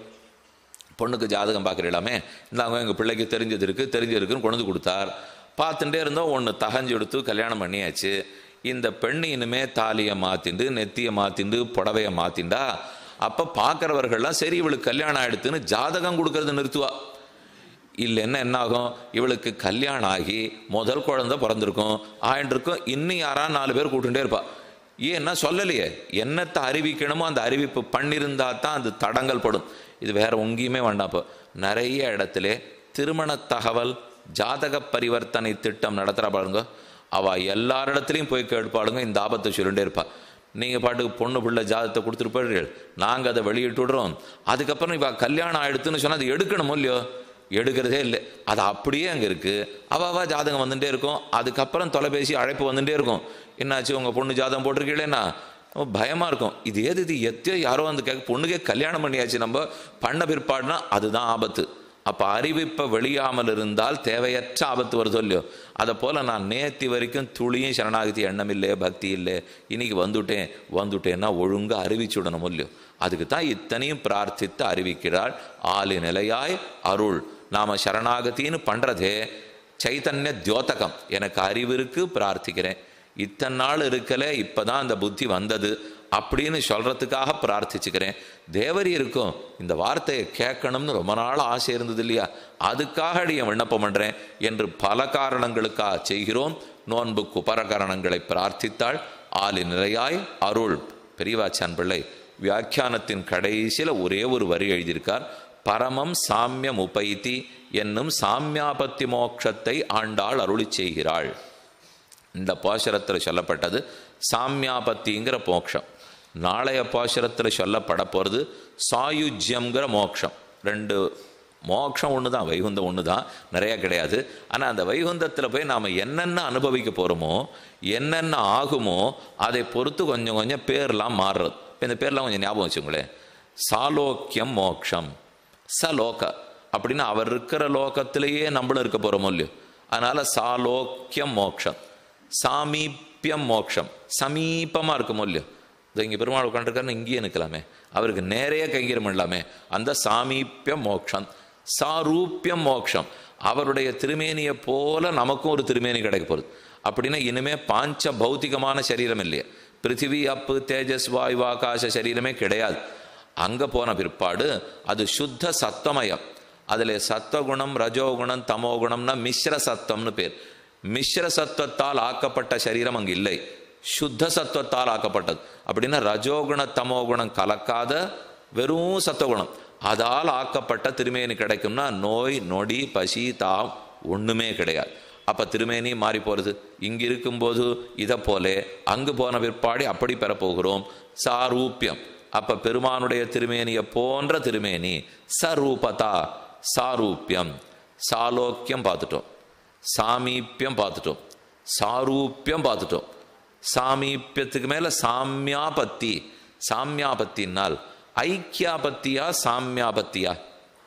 இப்போ இங்கேருந்து நம்ம மோட்சம் போகிற மூலியம் போன உடனே பகவானோட ஐக்கியமாயிட்டார், அந்த சுவாமி சித்தி அடைஞ்சுட்டார், அவர் ஐக்கியமாயிட்டார்னு பொதுவாக உலகத்தில் பேசப்படுறதோ இல்லையோ. அது என்ன ஐக்கியமாறுதுன்னா, நாமோ ஜீவாத்மா, அவரோ பரமாத்மா. இந்த ஜீவாத்மாவும் பரமாத்மாவும் ஒன்றாயிட போகிறாளா? ஐக்கியமாயிடுவதுங்கிறது என்ன? ஐக்கியம்னு சொல்லிட்டா அப்புறம் 2 வஸ்து இருக்கக்கூடாது. ஐக்கியமாயிடுத்துன்னு சொன்னால் ஒரு வஸ்து தான் இருக்கணும். ஆமாம், இந்த ஜீவர்களெல்லாம் முக்தி அடைஞ்சு விட்டால் அப்போ பிரம்மத்தோட ஐக்கியமாயிடுறா. அப்புறம் எது இருக்கும்? பிரம்ம மட்டும்தானே இருக்கணும். அப்படித்தானே இருக்குது. ஜீவன் இல்லையானால் அது ஆகிறதுல சில தடங்கல்கள்லாம் இருக்குது பாருங்க, இடைஞ்சல் இருக்குது. இந்த ஜீவன் பரமாத்மாவோட ஒன்றி ஐக்கியமாயிடணும், அப்புறம் ரெண்டாவது இருக்காதுன்னால் அது எப்படி எப்படி சாத்தியம்னு தெரியணும் இல்லையோ? இப்படி சாத்தியம் வச்சுங்களேன். இந்த பாத்திரத்தில் அரைப்படி பால் தண்ணீர், இந்த பாத்திரத்தில் அரைப்படி தண்ணீர், தண்ணீரையும் கலந்தோம். இது அப்பு, அது அப்புன்னு சொன்னால் தண்ணீர் இல்லையோ? அப்பும் கலந்தது. கலந்த உடனே ஒரே தண்ணீர் ஆயிடுமே சுவாமி, அதுக்கப்புறம் வித்தியாசமே தெரியாது இல்லையா? அதை போல இந்த ஜீவாத்மா அப்பு, பரமாத்மா அப்பு, இந்த ரெண்டும் கலந்துட்டால் அப்போ இது அதோட ஐக்கியமாயிட்டால் அதற்கப்புறம் ரெண்டு வெவ்வேறு கிடையாது, ஒன்று தான் நாள். அதில் சின்ன ஆபத்து என்ன? அரைப்படி தண்ணீரும் சேர்ந்தால் அப்புறம் ஒரு படி தண்ணீர் இருக்குமா, அரைப்படி தண்ணீர் இருக்குமா? ஒரு படி தான் இருக்கும். அப்போ அளவு கூடணும்னு அர்த்தம். இந்த ஜீவன் பிரம்மத்தோட ஐக்கியமான உடனே அந்த அளவுக்கு பிரம்ம அளவு கூடணும். ஒரு ஜீவனா சேர அளவு கூடுமானால் பிரம்மத்துக்கு மாறுதலே கிடையாதே. அவர் நித்தியம் நிர்விகாரமான தத்துவம், அவர் விகாரம் அடைவதில்லை. அவிகாராய சுத்தாய நித்யாய பரமாத்மனே சதைக ரூபாய விஷ்ணவே சர்வஜிஷ்ணவே, எப்போதும் அவருக்கு மாறுதல் கிடையாது. அப்படின்னா அவர் அளவில் கூட வாய்ப்பில்லை, அதனால ஐக்கியம் ஒத்து வராது. வேண்டாம், ஐக்கியம் இப்படி சொல்ல வேண்டாம், இப்படி வச்சுங்க. ஒரு பாத்திரம் தண்ணீர் எடுத்துங்க, அதில் ஒரு கை உப்பு எடுத்து போடுங்க. உப்பு உள்ள கரைஞ்சி போயிடும், ஒன்றும் அளவெல்லாம் கூட போகிறது கிடையாது, தண்ணீராக தான் இருக்கும். அதே போல் இந்த ஜீவாத்மா பரமாத்மாவோட கரைஞ்சி ஐக்கியமாடுறான்னு சொன்னா என்ன என்ற அதில் ஆபத்து. முன்னாடி இருந்தது தூய்மையான தண்ணீர், இப்போ உப்பு கலந்த உடனே இருக்கிறது உப்பு கரிக்கிற தண்ணீர். அப்போ இந்த ஜீவாத்மா பரமாத்மாவோட ஐக்கியமானால் பரமாத்மாவனுடைய குணம் தன்மை மாறிடும்னு அர்த்தம். அதுவும் மாறாதே, அவருடைய அளவும் மாறாது, அவருடைய தன்மையும் மாறாது. அப்போ எப்படித்தான் ஐக்கியமாகும்? அதனால் ஐக்கியம் ஆகாது. ரெண்டு பொருள் தான் இருக்கும், அவரும் அவராத்தான் இருப்பார், இவரும் இவராத்தான் இருப்பார். பரமபதத்துக்கே நாம் போன பிற்பாடும் பரமாத்மாவும் தனித்திருப்பார், ஜீவாத்மாவும் தனித்திருப்பார். கோடானுக்கோட்டி ஜீவாத்மாக்களும் இருப்பார்கள், முக்தர்களும் இருப்பார்கள், நித்தியர்களும் இருப்பார்கள். மொத்த பேர் அங்கே இருப்பார். அவனா இருப்பார், நாம இருப்போம். நாம் அவருக்கு பல கைங்கரியங்களையும் பண்ணி கொண்டிருப்போம். அதனால் இதில் எந்த மாறுதலும் இல்லை. கூடிச்சாகில் நல்லுரைப்பு கூடாமையை கூடினால் ஆடல் பரவ உயர்கொடி எம் மாயனாவது அதுவேன்னு நம்மாழ்வார் பாஷம். ஆழ்வார் பிரார்த்திக்கிறார், எனக்கு கூட ஐக்கியமாட்டா ரொம்ப பிடிக்கிறது, நான் தனித்துன்னு வேண்டாம், அவரோட ஒன்றா போயிட்டா அப்புறம் நம்மளுக்கு சேவை கொடுக்காம அவர் பயப்படுத்த மாட்டார் இல்லையோ? எப்போதும் அவரோட அனுபவத்தில் இருக்கலாமே. அதனால் ஒன்றா இடுறது எனக்கு ரொம்ப பிடிக்கிறது. ஆனால் சாஸ்திரம் ஒத்துக்காது, நடக்காதுன்னு விட்டார். அவராத்தான் இருந்தாகணும், நானாத்தான் இருந்தாகணும். கூடிற்றாகில் நல்லுரைப்பு, கூடினா நல்லது, ஆனால் அதுவே இதுவே. அங்கு போனாலும் பரமாத்மாவாத்தான் இருப்பார், இங்கு போனாலும் ஜீவாத்மா எங்கு போனாலும் அப்படி இருப்பார். அப்போ என்ன ஆறுது? ஐக்கியம் இல்லைன்னு தெரிஞ்சு போச்சு, ஒன்னாகலேன்னு தெரிஞ்சு போச்சு. அப்போ என்ன ஆறுதுன்னால் அந்த பிரம்மத்துக்கு இருக்கிற ஆனந்தத்திலே இதுக்கு சாமியம் வந்துடும். பிரம்மத்துக்கு இருக்கிற 8 குணங்களில் இந்த ஜீவன் முக்தி அடைந்த உடனே சமமாயிடுறான். அப்போ அவரோடு இருக்கக்கூடிய குணங்களில் ஜீவாத்மாவும் சமமாகிறபடியால் சாமியாபத்தி அப்படின்னு சொல்லப்படுறது. அப்போ ஐக்கியாபத்தினால் ஐக்கிய தன்மையை அடைதல், சாமியாபத்தினால் சமமான தன்மையை அடைதல். நிகரான தன்மை, சமமான தன்மை. எதில் நிகர்கிறார்? அவர் தன் ஒப்பார் இல்லப்பன். ஆனால் இந்த முக்த ஜீவாத்மாவுக்கு இப்போ ஒப்பு வரப்போகிறது, ஆனந்தத்தில் ஒப்பு. அவர் எத்தனை ஆனந்தத்தில் இருக்காரோ அத்தனை ஆனந்தமும் நமக்கு. இதைத்தான் சாஸ்திரம் சொல்றது. ததா வித்வான் புண்ணிய பாபே விதூய நிரஞ்சனா. ததா வித்வான், கடைசி பொழுது உபாசனம் முடிய போகிறது. புண்ணிய பாபே விதூய, அவன் பாவங்களையும் புண்ணியங்களையும் தொலைக்கிறான். பரமம் சாமியம் உபைத்தி, பரமாத்மாவோடே சாமியாபத்தி அடைகிறான். அபஹத பாப்மா விஜரஹா விமுர்த்துயு விஷோகா விஜிகித்ஸா அபிபாசா சத்தியகாமஹா சத்தியசங்கல்பா என்று 8 குணங்களில் பரமாத்மாவோட சமம் ஆயிடுறார். இதுவும் சாமியாபத்தி. மம சாதர்மியம் ஆகதாக சர்க்கேபி நோபஜாயந்தே பிரளயேன வியதந்திச்சன்னு கண்ணனே கீதையில் சாதிக்கிறார். அதே போல சோஷ்ணுதே சர்வான் காமான் சஹ பிரம்மணா விபஷிதா. பிரம்மமும் நாமும் கூட இருந்து அனுபவிப்போம், ஒன்னாகி இல்லை, கூட இருந்து அனுபவிப்போம். நான் தனின்னு சொன்னதுக்காக இவர் வேற ஊரில் இருப்பார், அவர் வேற ஊரில் இருப்பார் இல்லை, அவரோட ஒன்றாகவே சேர்ந்து அவர் குணங்களை அனுபவிக்கிறோம். அப்போ நமக்கு என்ன ஆகிடும்? ஆதிசங்கரர் அழகா ஒரு ஸ்லோகம் பாடினார். ரங்கநாத பெருமானுக்காக 8 ஸ்லோகங்கள். இதம் ஹி ரங்கம் தியஜதாமிஹாங்கம் புனர்னச்சாங்கம் எதிச்சாங்கமேதி இதோ ஸ்ரீரங்கம். இந்த ஸ்ரீரங்கத்தில் யார் உயிரை விடுகிறானோ அவன் மறுபடியும் பிறக்கப் போவதில்லை. ஒருவேளை அவன் பிறந்தாலும் அங்கு பிறக்கிறான், இங்கு பிறக்க மாட்டான். அவன் வைகுந்தத்தில் பிறப்பான். அப்படி பிறந்தா அவனுக்கு என்ன இருக்குமா? இந்த முக்த ஜீவாத்மா இருக்காரே, இவருக்கு ஆதிசேஷ படுக்க உண்டு, இவர் கையில் சக்கராயுதம் வந்துடும், இவர் திருவடிகளில் கங்கை இருக்கும், இவர் பறக்கிறதுக்கு கருடன் இருக்கும்ட்டார். அப்படின்னு அர்த்தம் என்ன? இப்போ அவருக்கு இருக்கிற அத்தனை எனக்கு வந்துடும்னு சொன்னால் சாமியாபத்தி இல்லையா? அவருக்கு என்ன இருக்கோ, அவருக்கு திருவடியில் கங்கை இருக்குது, எனக்கு இருக்குது. அவர் பிரயாணம் பண்ணுறதுக்கு வாகனம் கருடன் இருக்கார், எனக்கு இருக்கார். அவர் சயனத்துக்கு ஆதிசேஷ படுக்கை இருக்குது, எனக்கு இருக்குது. அவர் கையில் ரதாங்கம் பிடிச்சுன்னு இருக்கார், என் கையிலேயே ரதாங்கம் சக்கரம் வருது. அப்போ அதத்தனை நம்மிடத்தில் வந்துவிட்டால் அது சாமியாபத்தி மோட்சம். அப்படின்னா இங்கே பிறந்தோன்னு அர்த்தம் இல்லை, அங்கே பிறந்திருக்கோன்னு பொருள். அதைத்தான் ஆண்டாள் இந்த பாசுரத்தில் போல்வனா சங்கங்கள் பொய்ப்பாடுடையனவே சால பெரும்பறையே பல்லாண்டு செப்பாரே கோலவிளக்கே கொடியே விதானமே ஆலினையாய் அருள், இதெல்லாம் தேவரீரிடத்தில் இருக்கு. அது என்னிடத்துல வரணும்னா பொருள் என்ன? சாமியாபத்தி மோட்சம் கிட்ட வேணும்னு பொருள். அந்த உயர்ந்த சாஸ்திர வாக்கியத்தின் பொருளைத்தான் இந்த 26வது பாசுரத்தாலே ஆண்டாள் வடியிடுகிறாள்னு பெரியவாச்சான்பிள்ளை சாதிச்சிருக்கார். இப்போ பாசுரத்தினுடைய பத உரை பார்த்துட்டோம். இனிமே 25வது பாசுரத்திலிருந்து 26வது பாசுரம் சங்கதி பார்க்கணும் இல்லையோ? ஏதோ ஒரு பிரார்த்தனை 25 உன்னையறுத்தித்து வந்தோம் பரதருதியாகில் திருத்தக்க செல்வமும் சேவகமும் யாம்பாடின்னு பிரார்த்திச்சாச்சு. இப்போ என்னாச்சு? பெருமாள் பராக்கு பார்த்தார் அப்படின்னா உபன்யாசத்தில் உட்காண்டு இருக்குச்சே. இப்போ திடீர்னு ஆறான்னு ஒரு சாமி எழுந்து வந்து அப்படி மாலையெல்லாம் மாத்திரான்னு வச்சுங்க, நீங்கள் ஒத்துரும் என்னை பார்க்க மாட்டீங்க, எல்லாரும் அங்கே தான் பார்ப்பா. ஒரு விளக்கு போய் யாரானது சரிப்படுத்தியிருந்தாருன்னா சரி அவர் தான் பண்ணுறாரே பண்ணட்டும், நம்ம பாட்டுக்கு உபன்யாசத்தை கேட்போம். யாருக்கும் அதை தான் எல்லாரும் பார்ப்பா. அது வரைக்கும் நாங்கள் ஏதோ சொல்லிட்டு இருக்க வேண்டியது தான். அதை பார்த்து அந்த விளக்கெல்லாம் மாறி அதுக்கப்புறம் சரி எங்கே பார்த்தோம் மாலைய மணி ஒன்னான்னா அதெல்லாம் முடிஞ்சு இப்போ ஆளு நிலை அவர்களுக்கு வந்துடுச்சு. இவ மாலை மணி மண்ணால் பராக்கு பார்த்துட்டா கடைசியில் பாட்டே முடிஞ்சு போயிடும் இல்லையோ? அதே போல் கண்ணன் என்ன பண்ணிவிட்டார்? இவ கேட்டுட்டு இருக்கா உன்னை அறுத்தித்து வந்தோம் பரதருதி ஆகில்னுட்டு. கண்ணனுக்கு திடீர்னு இந்த பெண்களை பார்த்துட்டு என்ன கண்ணழகு, என்ன கேசத்தின் அழகு, என்ன தோல் அழகு, அவர் என்ன அழகுன்னு ரசிக்கிறார். இப்போ இப்படியுமா பக்தி? நம்ம விட்டு பிரிய முடியாத பக்தி. இந்த பக்தியைத்தானே சாஸ்திரத்தில் பண்ணி சொன்னேன். அதுக்கு ஆள் கிடைக்கலேன்னு தேடிந்தேனே. அந்த பக்தர்களாக இத்தனை பேர் இருக்காளே என்ன பெருமானுக்கு பகு திருப்தி. வாசுதேவ சர்வமிதி ச மகாத்மா சுதுர்லபகான்னு கீதா வாக்கியம். வாசுதேவனே அனைத்தும்னு சொல்லக்கூடிய ஒரு ஜீவனை தேடுறேன் அர்ஜுனா, கிடைக்கலே. அவன் தன்னையும் பார்த்துக்கிறான், இன்னும் கொஞ்சம் பேர் தேவலை, தன்னையும் பார்த்துக்கிறா என்னையும் பார்த்துக்கிறா. ஆனால் என்னையே பார்த்துக்கிறதுக்கு ஆள் கிடைக்குமான்னு தேடினே, கிடைக்கல. வாசுதேவ சர்வம் இதி ச மகாத்மா. அந்த ஆத்மாவை மகாத்மாங்கிறார் கண்ணன். மகாத்மான்னு கண்ணனை தான் சொல்லணும், நாமெல்லாம் வெறும் ஜீவாத்மாக்கள். ஆனால் அவரை மகாத்மான்னு சொல்ல வேண்டிய நாம் நம்ம மகாத்மான்னு அவர் சொல்லிட்டு இருக்கார். அப்படிப்பட்ட மகாத்மாவை தேடி பார்க்குறேன், கிடைக்கவில்லை. வாசுதேவ சர்வமிதி ச மகாத்மா சுதுர்லபா. அந்த தேடின மகாத்மாக்கள் முன்னாடி வந்திருக்காளே இத்தனை பெண் குழந்தைகளும் அதை போல கண்ணனே எல்லாம் இருக்கிறவா. கண்ணனை சேவிச்சோம், நமக்கு இனிமே மெய்யிட்டு எழுதோம், மலரிட்டு நாம் முடியும், நெய் உண்ணோம், பால் உண்ணோம், ஒன்றும் வேண்டாங்கிறாளோ இல்லையோ?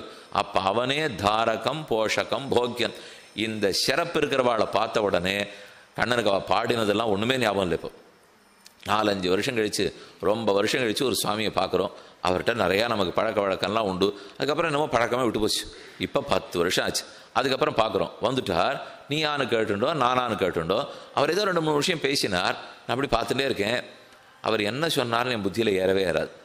அவர் அப்புறம் என்னாச்சு சொல்கிறத கேட்குறியாண்ணா? ஆமாம்மா நீ இதுதானே சொல்லியிருந்தீர்னா. அப்போ எங்கே போயிடுது புத்தி? பராக்கு பார்த்துடுச்சு. அது எங்கேயோ புத்தி படுத்து.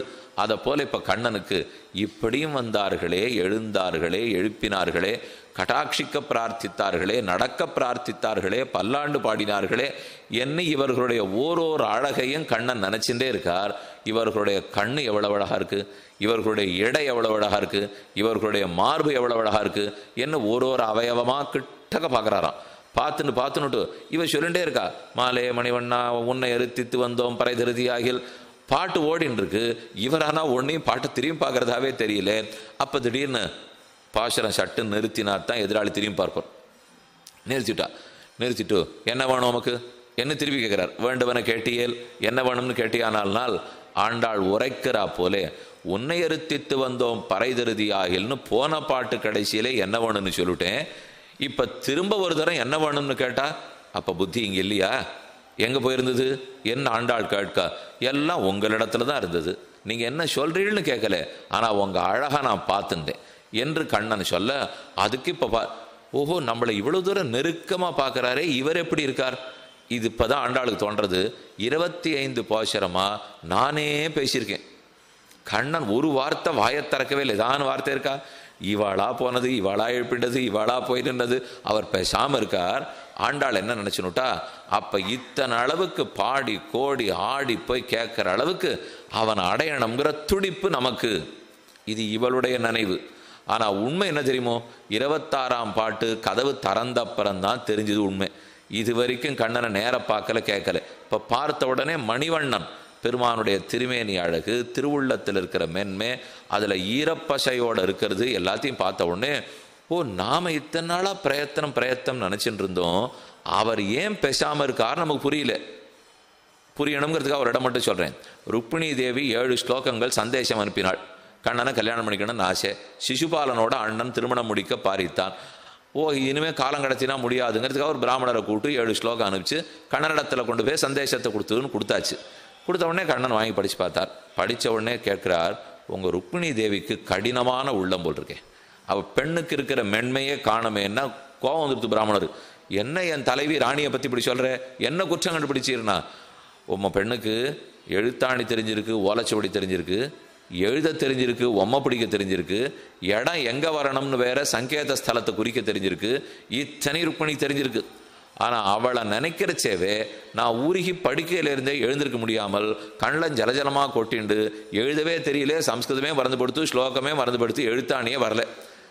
இதனால தான் நான் இத்தனை நாளும் ஒரு நடவடிக்கை எடுக்கல உட்காண்டிருக்கிறேன்னா. ரொம்ப ஆச்சரியப்பட்டார் அந்த பிராமணர். ஓஹோ இவனுக்கு ஏதோ பிடித்தமில்லைன்னு பேசாமல் இருக்கான்னு நினச்சிருந்தோம். இவனுக்கு இருக்கிற பிடித்தத்துக்கு அசைய மாட்டாத பேசாமல் இருக்கான் போல் இருக்கு. அவன் அசைந்தால் இப்போ ஆண்டாளுக்கு இவ்வளோலாம் ஓட முடிஞ்சது, ஆட முடிஞ்சதுன்னா கொஞ்சம் அப்போ அன்பு சுமார்னு அர்த்தம். உபன்யாசம் கிடுக்கிடுன்னு ரொம்ப வேகமாக சொல்கிறார், நன்னா சொல்கிறாருனாலே அனுபவம் குறவுன்னு அர்த்தம். அனுபவம் ஓஹோன்னு இருந்தால் வாயில் வார்த்தை வருமோ? வாயில் வார்த்தை கிட்டுன்னு வருதுன்னா உள்ள ஒன்றும் இல்லைன்னு அர்த்தம். உள்ள அனுபவம் இருந்தால் திக்கி திணறி 4 வார்த்தையில் நின்றுபடும். நின்றுதுன்னா அனுபவம் நிறையா இருக்குன்னு அர்த்தம். ஆண்டாள் நன்னா பேசியிருக்கா, 25 பாட்டு ரொம்ப நன்னா இருந்தது. அப்போ அனுபவம் குறவு. கண்ணனால் பேசவே முடியல. ஆண்டாள் நினைக்கச்சேவர் அழுதுன்னு இருக்கார். அவர் எங்கே பேச போகிறார், எங்கே எழுந்திருக்க போகிறார், எங்கே வரப்போகிறார், இந்த உண்மை இப்போ தான் ஆண்டாளுக்கு புரியுது. எப்போ புரிந்ததுனால் மணிவண்ணான்னு கூப்பிட்டாலும் இல்லையோ, கதவை திறந்த உடனே கண்ணனுடைய உள்ளம் தெரியறது. உள்ளத்தில் பார்த்தா பக்தர்கள் பேரில் இருக்கிற அதிகமான பக்தி, பிச்சு பைத்தியம். அந்த பைத்தியம் இப்போ தெரிஞ்சது. ஓஹோ இந்த பைத்தியத்தினால தான் இவர் எழுந்திருக்கவே மாட்டாத இத்தனை நாள் உட்காண்டிருந்திருக்கார் போல் இருக்கு. நாம் என்னமோ நம்ம முயற்சி நினச்சிட்டோமே, அவர் பண்ணின முயற்சி இத்தனை அப்படின்னு இப்போதான் ஆண்டாளுக்கு புரிகிறது. அப்போ கண்ணன் கேள்வி கேட்கிறார், உமக்கு வேணும்னு சொன்னீரே, என்ன வேணும்? நோன்புக்குண்டான உபகரணங்கள் வேண்டும், ஆலினையாய் தேவரீர் தான் அருள வேண்டும்னு பிரார்த்திக்கிறார். அப்போ ஆண்டாளுடைய அழகுல ஈடுபட்டு கண்ணன் பராக்கு பார்த்துருக்க, பராக்கு பார்க்குறவனை திருப்பணம் இல்லையோ, வேண்டுவனை கேட்டியேல். இப்போ நீங்களாம் கேட்டுட்டே இருக்கீள், கொஞ்சம் ஏதானு பராக்கு பார்க்குறேன்னு வச்சுங்க. உடனே இந்த விஷயத்தை இப்போ முக்கியமாக கேட்டீங்கன்னா கேட்டுங்கோ அப்படின்னணும். அப்படின்னா அதுக்கு 2 நிமிஷம் முன்னாடி கேட்டுட்டு இருக்கலேன்னு அர்த்தம். அது தானே கிடைக்குமோ இல்லையோ. இப்போ நன்னா நிமிந்து கேளுங்கோன்னு சொன்னாலே சரி எங்கேயோ பார்த்துட்டு இருக்கா, அதனால் திருப்பி இப்போ இந்த இடத்துல கேட்க சொல்லணும். அதை போல் மேலையார் செய்வனகள் வேண்டுவன கேட்டியல்னால் கண்ணன் பராக்கு பார்த்தார். பார்க்காதே நான் சொல்கிற அர்த்தத்தை என்னான்னு கேட்டுக்கொள். இதுதான் சங்கதி. ரொம்ப ஆச்சரியமாக சாதிச்சிருக்கார். நாங்களெல்லாம் உன்னிடத்துல நோன்புக்குண்டான உபகரணங்களை கேட்டோமே, இப்போ அடுத்த கேள்வி. இது இப்போ ஆண்டாள் கேட்கலாமா? ஆண்டாள் கண்ணனையே தானே அனைத்தையும் பிரார்த்திக்கிறாள். அவனே தான் மொத்தம், உண்ணும் சோறு பருகு நீர் தின்னும் வெத்திலையும் எல்லாம் கண்ணன். அப்படி இருக்கிறச்சே வேறொன்றை போய் ஆண்டாள் கண்ணனிடத்தில் வேண்டலாமான்னாள். இது எல்லாத்தையும் கேட்டுண்டால் அதில் ஒரு லாபம் இருக்குது. முதல்ல மார்கழி நோன்புன்னு வரவே தானே கண்ணனை பார்க்கவே முடிஞ்சுது. ஒரு வியாஜம் கிடச்சதோ இல்லையோ, மழை பெய்யலை, நாட்டில் பஞ்சம். அப்போ பெண்களை கொண்டு கண்ணனை தலைவனாக நியமித்து மார்கழி நோன்பு நோக்கலாம்னு பெரியோர்கள் ஒத்துருக்கா. அதனால தான் இது மொத்தமே நடக்கிறதுக்கு ஆரம்பிச்சது. அப்போ இந்த நோன்புன்னு வச்சு அதற்கு உபகரணம்னு வச்சா தான் கண்ணனோட கொஞ்ச நேரமானு பேசிட்டு இருக்க முடியும். அப்படிங்கிற எண்ணத்தில் பாண்டாள் சரி சரி இது எல்லாத்தையுமே கேட்டுடுவோம். ஆனால் இவளுக்கு மற்றொன்றில் விருப்பம்னு அர்த்தம் கிடையாது. நோன்புன்னு பேச ஆரம்பித்ததே இதனால தான், கண்ணன் முகத்தை பார்க்க முடிஞ்சதே இதனால தான். இந்த வியாஜத்திலே ஒரு பாட்டிலையும் கண்ணனுடைய நாமத்தை சங்கீர்த்தனம் பண்ண முடிஞ்சது பாருங்க. நாராயணனை நமக்கே பறை திருவான், பார்க்கடலுள் பையத்து இன்ன பரமன், ஓங்கி உலகளந்த உத்தமன், ஊழி முதல்வன் பற்பநாபன், மாயனை தாமோதரனை வடமதுர மைந்தனை, நாராயணன் மூர்த்தி கேசவன், தேவாதி தேவனை சென்று நாம் சேவித்தால் சுவர்க்கம் புகுன் நாராயணன், நாற்றத்துழாய் முடி நாராயணன், மனத்திக்கினியான், எத்தனை பேர் சொல்ல முடிஞ்சுது. இந்த பேரெல்லாம் வெறுமை வீட்டில் உட்காந்தா சொல்ல விடுவாளோ? என்ன கண்ணன் பேரை சொல்ற நிறுத்தின மாட்டாளா? அதனால நல்லதா போச்சு சுவாமி. இதை போல ஒரு நோன்புன்னு வச்சுட்டு உபகரணம் கேட்கறதுன்னு வச்சுட்டா தான் இந்த ஷாக்கிலையாவது கண்ணன் அனுபவிச்சுடலாம் இல்லையோ? அதற்காக இதை ஏற்றுக்கொள்வோம். அடைவது அவனையாக இருந்தால் எந்த வழியில் போனாலும் அடைவோம். அடைவது அவனாக இல்லையானால் எந்த வழியிலும் போக மாட்டோம். இதுதான் இவளுடைய ஒரே கட்சி. ரொம்ப சுருக்கமான வார்த்தை வாழுது. அடைவது அவனாக இருந்தால் வழி தப்பின வழியில் போனால் நாங்கள் வர தயார். ஆனால் அடைய போகிறது அவனையா இல்லை, ஏதோ உலக இன்பம்னால் எந்த தர்ம வழியாக இருந்தால் கூட நாம் வரல. அப்போ அடைவது அவனாக இருக்கணும் இல்லையோ? அதனால தான் உபகரணங்களையும் பிரார்த்தித்தல். இது ஒரு வியாஜமாக கண்ணனோட அனுபவம் இருக்கட்டும்ங்கிறதுக்காக இனி பாசுரார்த்தம். மாலே மணிவண்ணா மார்கழி நீராடுவான். மாலேனா மால்னா ஆசிரித வியாமோகம், வியாமோகம் பேரன்பு பிச்சு பைத்தியம். மாலே கீழ்ப்பாசுரம் நெடுமாலே, இந்த பாசுரம் மாலே. கீழ் அதை போல ரெண்டு பார்த்தோமே, அன்னிச்செவிடோ அனந்தலோ ஏம பெருந்துயில் மந்திரப்பட்டாளோ. அடுத்த பாட்டு ஆற்ற அனந்தல் உடையாய். அனந்தலுக்கு அனந்தலுக்கும் 9ஆம் பாட்டு 10ஆம் பாட்டு போனோம், அங்கே சம்பந்தம் வந்து சொல்லியோ. அதே போல இங்கே மாலே நேத்திக்கு நெடுமாலே. 10 வருஷமாக பெற்றோரை பார்க்காமல் கம்சனை கொன்றவுடன் ஓடோடி போய் வசுதேவர் தேவகியை பார்த்தாரே, அவள்கிட்ட இருந்த ஆசையை சொன்னது நெடுமால். இப்போ சொல்றது இதோ முன்னால் நிற்கிற கோபிகா ஸ்திரீகளிடத்தில் இருக்கிற வாமோகம். அதைத்தான் மாலே மணிவண்ணா. கீழே நாராயணனே நமக்கே பறை தருவான்னு சொன்னோம், அது மேன்மை. நாராயணன்னு சொன்னாலே மிகவும் மேன்மை. அதே இப்போ மாலேன்னு சொன்னால் அத்தனைக்கத்தன வாத்சல்யம், அத்தனைக்கத்தன சௌலபியம், அத்தனைக்கத்தன சௌசீல்யம். எவ்வளவுக்கு எவ்வளவு நாங்கள் நாராயணனே என்னும், பார்க்கடலுள் பையத்து இன்ன பரமன் என்னும், ஓங்கி உலகளந்த உத்தமன் என்னும், ஊழி முதல்வன் என்னும், இந்த ஒன்னொன்று மேன்மையே சொல்ல வந்த சப்தங்கள். ஆனால் இப்போ சொல்கிற மாலேங்கிறது எளிமை எளிமை எளிமை. அப்போ அது அபரிச்சேத்தியமான மேன்மை. இது யாராலும் அறிய முடியாத எளிமை. அந்த மேன்மையை கீழே பாடினார்கள். இப்போ வாத்சல்யத்தையே கூறுகிறார்கள். விதித சகி சர்மஜா சரணாகத வத்சலா தேனமைத்ரி பவதுதே. சீதை ராவணனுக்கு உரைக்கிறாள், ராவணா, ராமனுடைய திருவடியில் விழறதுக்கு கூட உனக்கு தகுதி இல்லை, ஆனால் அவன் கையையாவது படி. விதித சகி தர்மஜா சரணாகத வத்சலா. ராவணன் நினைக்கிறாப்புல நினச்சிக்கோ, அவன் கேட்கல. இருந்தாலும் இந்த வார்த்தை சீதை சொன்ன உடனே, உபதேசம் பண்ண உடனே ராவணன் நினைக்கிறான், நாம் இத்தனை நாள் எவ்வளவு தப்பு பண்ணியிருக்கோம். இப்போ திடுதுப்புன்னு போய் ராமன் முன்னாடி நின்னா அவர் ஏற்றுப்பறான், தள்ளுட்டார்னால் என்ன அவன் நினைக்கிறான்? சரணாகத வத்சலா. என் ராமனுடைய பண்பு உனக்கு தெரியாதா ராவணா? சரணாகத்தர்களிடத்தில் அதிகமான வாத்சல்யம் வச்சிருக்கிறவர். வாத்சல்யம்னாலே குற்றத்தை குணமாக கொள்ளும் தன்மை. நம்மகிட்ட ஒரு குற்றம் இருக்குது, பெருமாள்கிட்ட போகிறோம். வத்ச லேப் எற்றே தன் கண்ணின் உடம்பின் விழுவன்னோ காதலிப்பது அன்னதன ஈன்னுகந்த அருளாள பெருமாள் எம்பெருமானார்ங்கிற மகாச்சாரியர் ராமானுஜருடைய சீடர். அவர் ஞானசாரம் பிரமேயசாரம்னு 2 பிரபந்தங்கள் பாடியிருக்கார். ஒன்று 40 பாசுரம், ஒன்று 10 தமிழ் பாட்டு. 40 ஆச்சாரிய வைபவம் முழுக்க சொல்கிற பிரபந்தம். அந்த ஞானசாரம் பிரமேயசாரத்தில் சுவாமி சாதிக்கிறார். ஒரு கன்று குட்டி பசுமாடு குட்டி போட்டிருக்கு. அது உடம்பு முழுக்க ரத்தம் சீழு சதை மாம்சம் இருக்கும். அதை விருப்பத்தோட தன் நாக்காலே அப்படியே நக்கி நக்கி கழுவலையா? தன் கண்ணின் உடம்பின் வழுவன்னோ காதலிப்பது. தாம் போட்டிருக்கிற கண்ணுக்குட்டியினுடைய சரீரத்தில் இருக்கிற வழு அழுக்கு, அந்த அழுக்கு தோஷத்தை காதலிப்பது அந்த தாய் பசுக்கு அவ்வளவு தூரம் விருப்பமாக இருக்கும் இல்லையோ?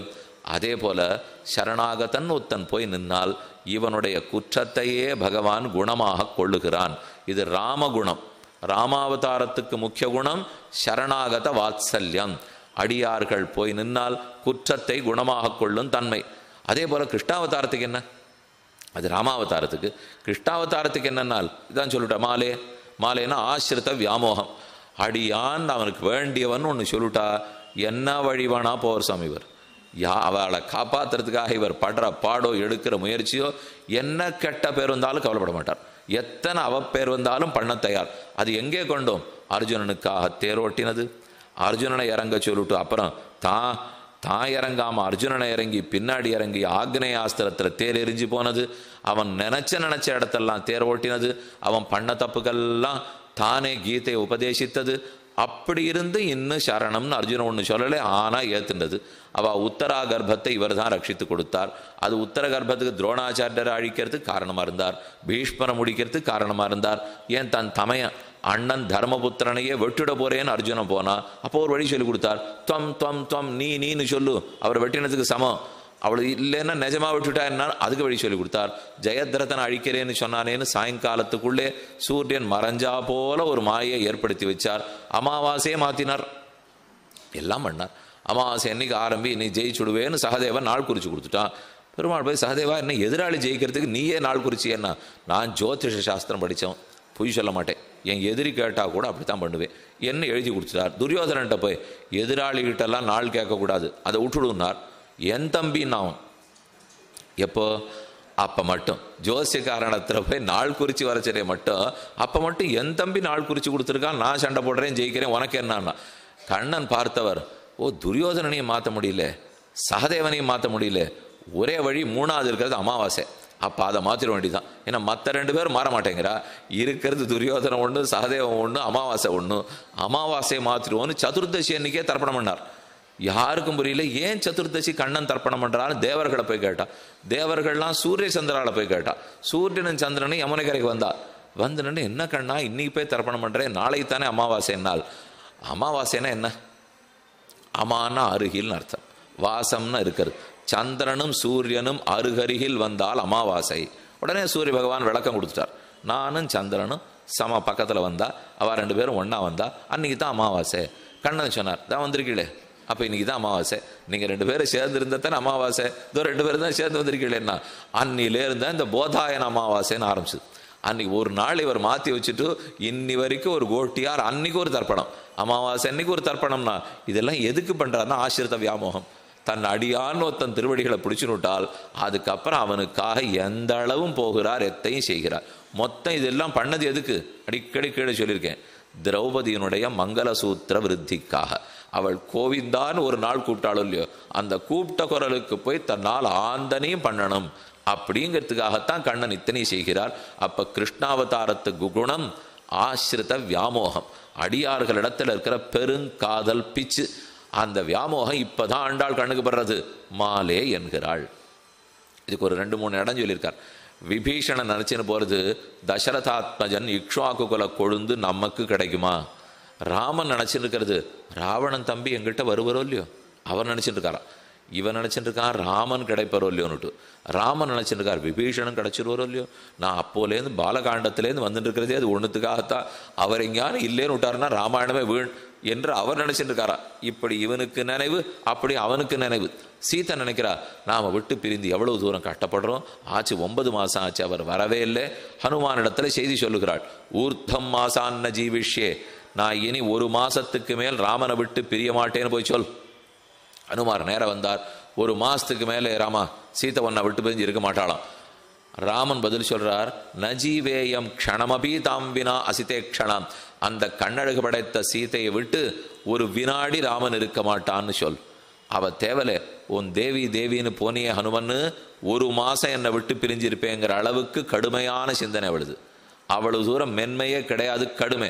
ஆனால் என்ன பார்த்தியா, ந ஜீவேயம் க்ஷணமபி, ஒரு நிமிஷம் கூட அவளை விட்டு பிரிய முடியாதுன்னால் அப்பன்னா ஊர்த்தம் மாசான்ன ஜீவிஷ்டேன்னு நம்ம நிலைமை. 1 நிமிஷம் பிரிய மாட்டேங்கிறது அவனுடைய நிலைமை.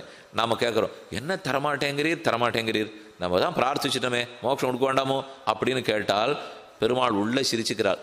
இந்த ஜென்மத்தில் இப்போ 10 நிமிஷத்துக்கு முன்னாடி கேட்டுட்டு இதை சொல்கிறையே, நீ இப்படி சொல்லுவாயான அனந்த கோட்டி ஜென்மமாக காத்துன்றிருந்து என்னைக்கு வரப்போறே வெண்ணி போகிற. அப்போ நான் எவ்வளவு தவிச்சிருக்கணும். இந்த தவியெல்லாம் அவர் தவிச்சப்புறம் இன்னைக்கு போய் சொல்லுவோம். இது சந்தையில் ஏதான ஒரு பொருள் வந்திருக்கும், இது வரைக்கும் அந்த மாதிரி பொருள் வந்திருக்காது. நம்ம வீட்டில் அது இல்லை, அது வாங்கணும்னு இன்றைக்கி ஆசை வந்துடும். போன உடனே கடைக்காரர்கிட்ட கேட்போம், இருக்கோ இதோ இருக்குது பாருங்க, அது இந்த வண்ணத்தில் எனக்கு வேண்டாம், வேற வண்ணத்தில் வரணும். அது இல்லை, 4 நாள் ஆகும், கிடங்கில் இருக்குது, வந்த உடனே தரேன். இன்னைக்கு கொடுக்குறதானா கொடுங்க, இல்லை அடுத்த கடைக்கு போகிறேன். உங்கள் வீட்டில் இந்த பொருள் எத்தனை நாளாக இல்லைன்னு கடைக்காரர் கேட்டார். ரொம்ப வருஷமாக இல்லை. இல்லையோ இன்னும் 4 நாள் என்ன வந்துட போகிறது. அதான் இத்தனை நாள் அந்த பொருள் இல்லையே, 4 நாள் கழித்து கொடு. அந்த அம்மா சொல்லுவோம், இத்தனை நாள் இல்லாத பற்றி கவலை இல்லை, வேணுங்கிற எண்ணம் வந்துருச்சுன்னா அப்பவே வேணும். அந்த மாதிரி தான் நமக்கு இப்போ அனந்த கோட்டி ஜென்மமாக எங்கேயோ போனதை பற்றி கவலை இல்லை. இப்போ சரணம்னுட்டா உடனே அவர் கொடுத்துடணும் இல்லையோ, அது அவனுக்கு இருக்கிற ஆசை. அதனால தான் பெருமான் பார்க்கிறார், ஓஹோ இவன் இத்தனை நாளாக காணும், இப்போ வந்திருக்கான்னா நாம் போயின்னு இருக்கிற முயற்சி நம்ம துடிப்பை விட அவருக்கு எவ்வளவு துடிப்பு இருக்கும். அதை நஜீவேயம் க்ஷணமப்பி. ஆனால் ஆச்சரியமான ஒரு கருத்து உண்டு. இப்போ ராமன் சொல்லிட்டார் 1 நிமிஷம் கூட பிரிய மாட்டேன்னுட்டு, சீத்தை சொல்லிட்டா 1 மாதம் இருப்பேன்னுட்டு. அப்போனா சீத்தைக்கு கொஞ்சம் திருடமான புத்தி போல் இருக்கு சார். அவள் பெண்ணாக நடந்துக்கல, ராமன் தான் உண்மையாக பெண்ணாக நடந்துட்டு இருக்கார். ஏன்னா அவள் சொல்லியிருக்கணும், அது 1 நிமிஷம் நான் ராமனை பிரிய மாட்டேன்னுட்டு ராமனு சொல்லியிருக்கணும். ராஜா ராவணன் எல்லாரையும் பார்க்கணும், அதுக்கு தகுந்த 1 மாதம் வரைக்கும் இருக்கணும்னு சொல்லியிருக்கணும் இல்லையோ நாள். ஆனால் 2 பேரும் நேர் மாறுதலாக இருக்கா. இவளானா ஊருகளே 1 மாதன்றா, அவர் ஊருகின்னு இருக்கார், அழுதுன்னு இருக்கார், ஒரே நாளுங்கிறார். அர்த்தம் என்னன்னால், இல்லை ஒரு பொருளை பிரிஞ்சிருக்கேன்னா, இல்லை ஒரு மனுஷனை பிரிஞ்சிருக்கேன், 1 மாதம் வரைக்கும் அவர் பிரிவு தாங்கும், அப்புறம் முடியாது சுவாமி, போயிடணும். இது ஒரு கட்சி. இன்னொன்று 1 நிமிஷம் கூட அவரை விட்டு பிரிய முடியாது சுவாமி. இந்த 2 பேருக்கும் எப்படிப்பட்டவாளாக இருப்பா பாருங்க. இப்போ ஒருத்தருக்கு ஒரு சுவாமிக்கு ரொம்ப பெருமை இருந்து ரொம்ப நன்மை இருந்து அவரிடத்துல நான் 1 நிமிஷம் பிரிய மாட்டேன்னு சொல்லுவேன். அதே சுமார் சுவாமியாக ஒருத்தர் இருக்காருன்னா 1 மாதம் தாங்கும். இதான வழக்கம் லோகத்தில். இப்போ ஒருத்தருக்கு எவ்வளவுக்கு எவ்வளவு பண்பு இருக்கோ அத்தனைக்கத்தனை அவரை விட்டு நிமிஷம் கூட பிரிய முடியாது. ஒருத்தருக்கு பண்பு சுமாராக இருந்தால் அந்த அளவுக்கு பிரிஞ்சிருக்கலாம். இப்போ சீதையை பிரிஞ்சு 1 நிமிஷம் இருக்க மாட்டேன்னு ராமன் சொன்னார்னா என்ன அர்த்தம்? அவ்வளவு பெருமை சீதைக்கு. ராமனை பிரிஞ்சு 1 மாதம் சீதை இருக்கேன்னு சொன்னால் என்ன அர்த்தம்? அவ்வளவுதான் பெருமை ராமனுக்கு. அப்போ அவ்வளவுதான் அவருக்கு பெருமை. அதனால தான் இவ 1 மாதம் இருக்கேங்கிறா. அவ்வளவு சீதைக்கு வைபவம். அதனால தான் 1 நிமிஷம் அவர் மாட்டேங்கிற. இப்படி பார்த்தா இவருக்கு ஏற்றா, அப்படி பார்த்தா அவளுக்கு ஏற்றா. 2 பேரும் சேர்ந்து ஸ்ரீயப்பதிங்கிற ஏற்றா.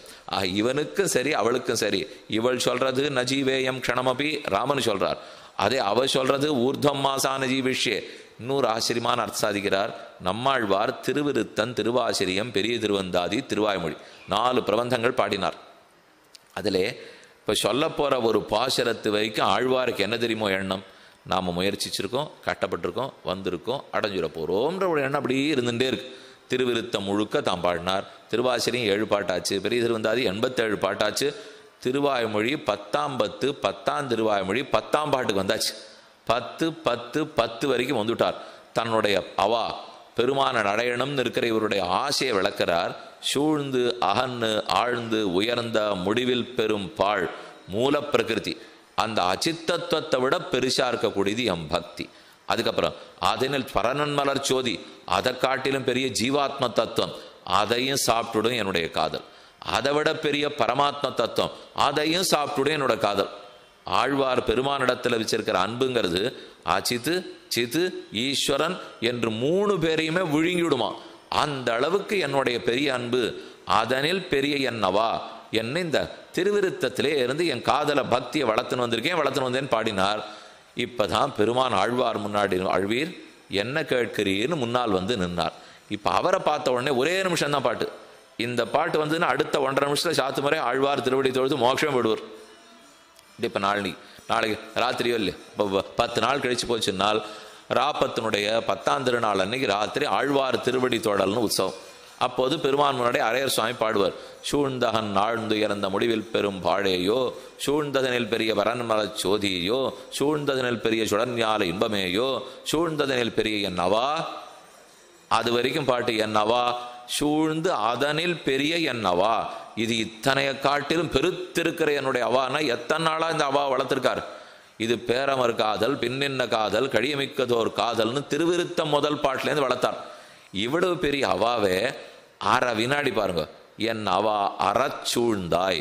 கடைசி நிமிஷத்துல பெருமான் பண்ணது ஒரே நிமிஷம் ஆழ்வார் எடுத்து திருவடியில் சேர்த்துட்டாராம். இவருடைய மொத்த அவாவை எடுத்து தன் திருமேனிக்குள்ள வச்சிருந்தார். இனி நீர் இங்க இருக்க வேண்டாம்னு கடைசின்னு விட்டார். அப்ப அவாவை முடித்தது 1/2 நிமிஷம். அவாவை ஆழ்வார் வளர்த்தது 32 வருஷம். 32 வருஷம் இவர் பக்தியை வளர்த்திருக்கார். அவர் 32 வினாடிக்குள்ள மொத்த பக்தியை தீர்த்துட்டார்னால் அது நான் சொல்லிட்டு நம்ம பக்தியை வளர்த்துட்டு இருப்போம். ஆனா அவர் நிமிஷ போதில் அந்த அவாவை அறுத்து தன்னையே சூழ்ந்து கொள்ளுகிறார். அதுக்கப்புறம் ஆழ்வாருக்கு பாட்டு பாடுறதுக்கே வழி இல்லை. இத்தனை நாள் இத்தனையும் பாடிண்டாரே, இனிமே பேச்செங்கன்னால் பேச்சு மூச்சே இல்லையே. ஏன்னா அவன் அத்தனை அழுத்தி தனக்குள்ள சேர்த்துட்டாரோ இல்லையோ. இதை ராமானுஜர் வைகுண்ட கத்தியத்தினுடைய கடைசியில் சாதிக்கிறார். அமிர்த சாகராந்தர் நிமக்னஹா. நாம் வைகுந்தத்துக்கு போகிறோம், இங்கே இத்தனை பிறவிகளில் என்னென்ன பாடுவன் படுத்திருக்கான். ஒருத்தர் இந்த பெரிய மனுஷர், அந்த பெரிய மனுஷர், இவர் தான் வித்வான், அவர் தான் பெரிய பாடகர், அவர் தான் புத்திச்சண்டை பயில்வான், இவர் பிரதான மந்திரி, இவர் முக்கியமந்திரி, எல்லாம் என்னென்னமோ எத்தனை பிறவி எடுத்திருப்போம். யானையாக பிறந்திருப்போம், காண்டாமிருகமாக பிறந்திருப்போம், நீர் யானையாக பிறந்திருப்போம், மனுஷனாக பிறந்திருப்போம், ராட்சசனாக பிறந்திருப்போம், எல்லாம். இது இத்தனையோட இவர் பெரிய கதை புஸ்தகத்தோடு போகிறார். எத்தனை மகாபாரதம் ஒன்றுமே இல்லை. ஒரு ஜீவனுடைய மொத்த ஜென்மத்தினுடைய கணக்கை பார்த்தா மகாபாரதத்தாட 150 மகாபாரதம் வரும். அவ்வளவு பெரிய கதை எடுத்துன்னு இவர் போகிறார்.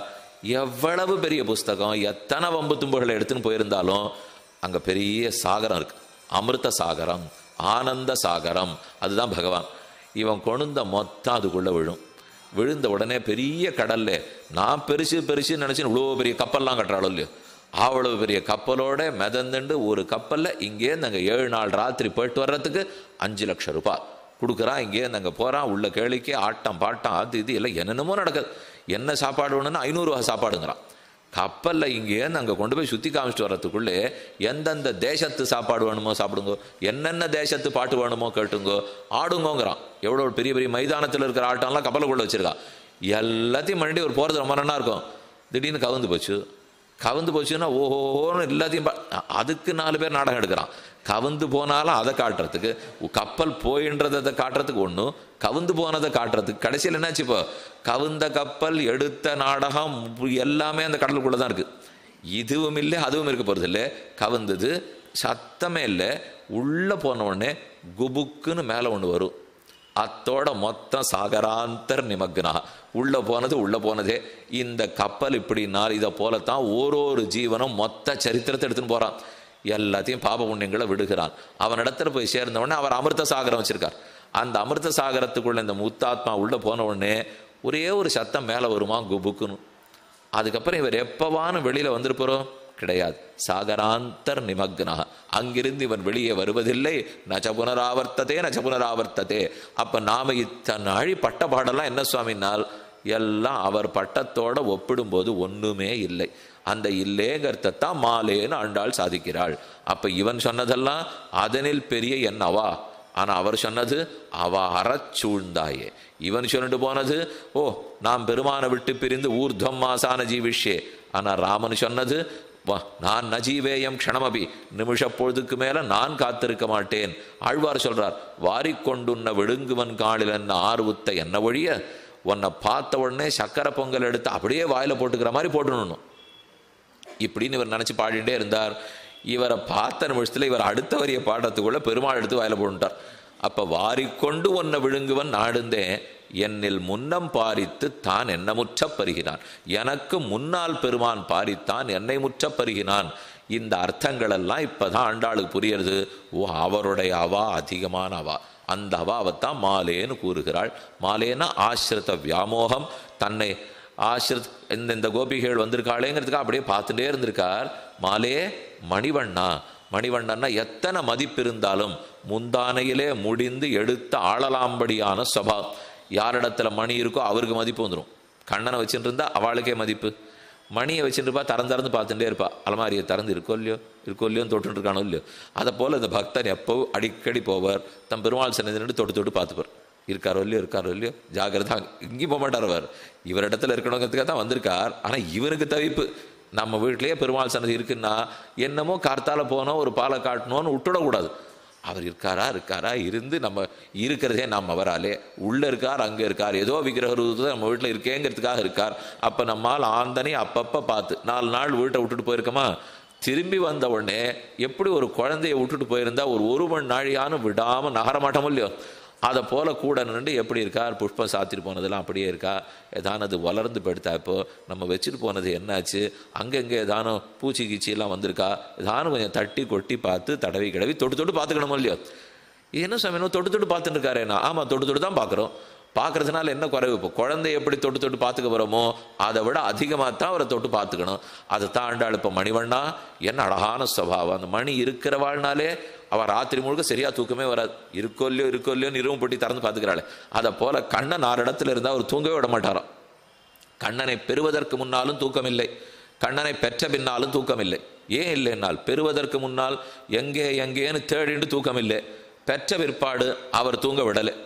ரெண்டும் தான். அவர் தூங்க விட்டால் தானே அப்புறம் தூங்க போகிறார். அவர் தான் நித்திய அனுபவத்தை கொடுத்துட்டு இருக்கார்.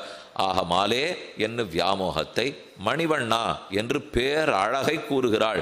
இப்போ 3 சப்தம் வச்சுப்போம். மாலே, மணிவண்ணா, ஆலிநிலையாய்.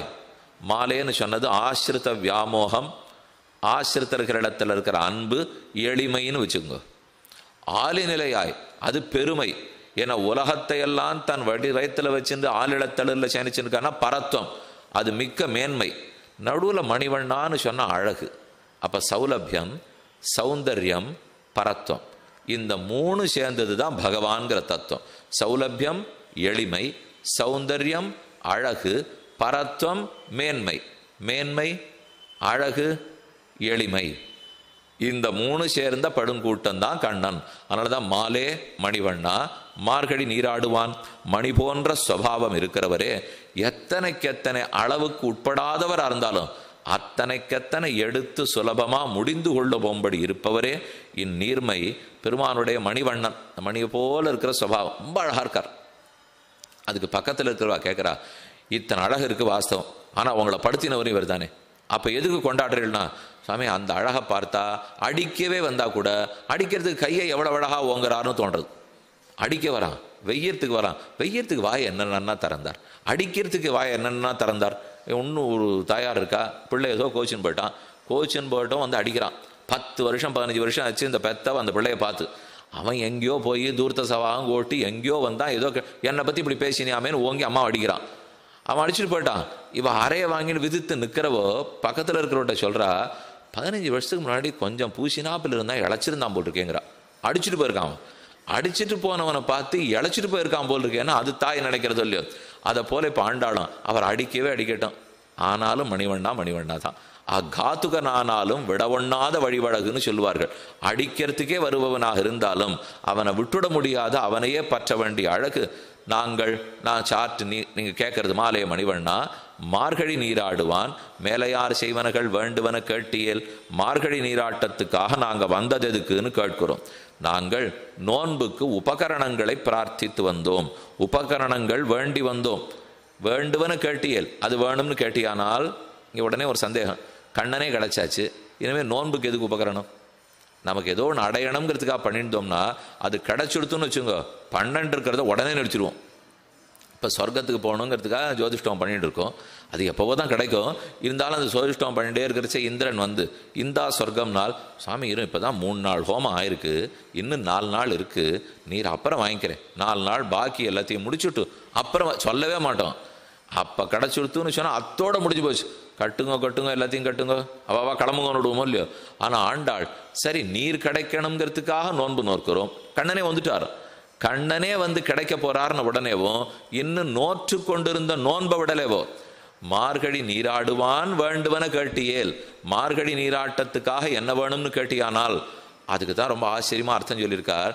ஒருத்தன் அங்கி கைப்பட்டாலும் அங்கத்தை விடமாட்டான், தர்மத்தில் சாஸ்திரத்தில் இருக்கிற ஊக்கத்தாலே.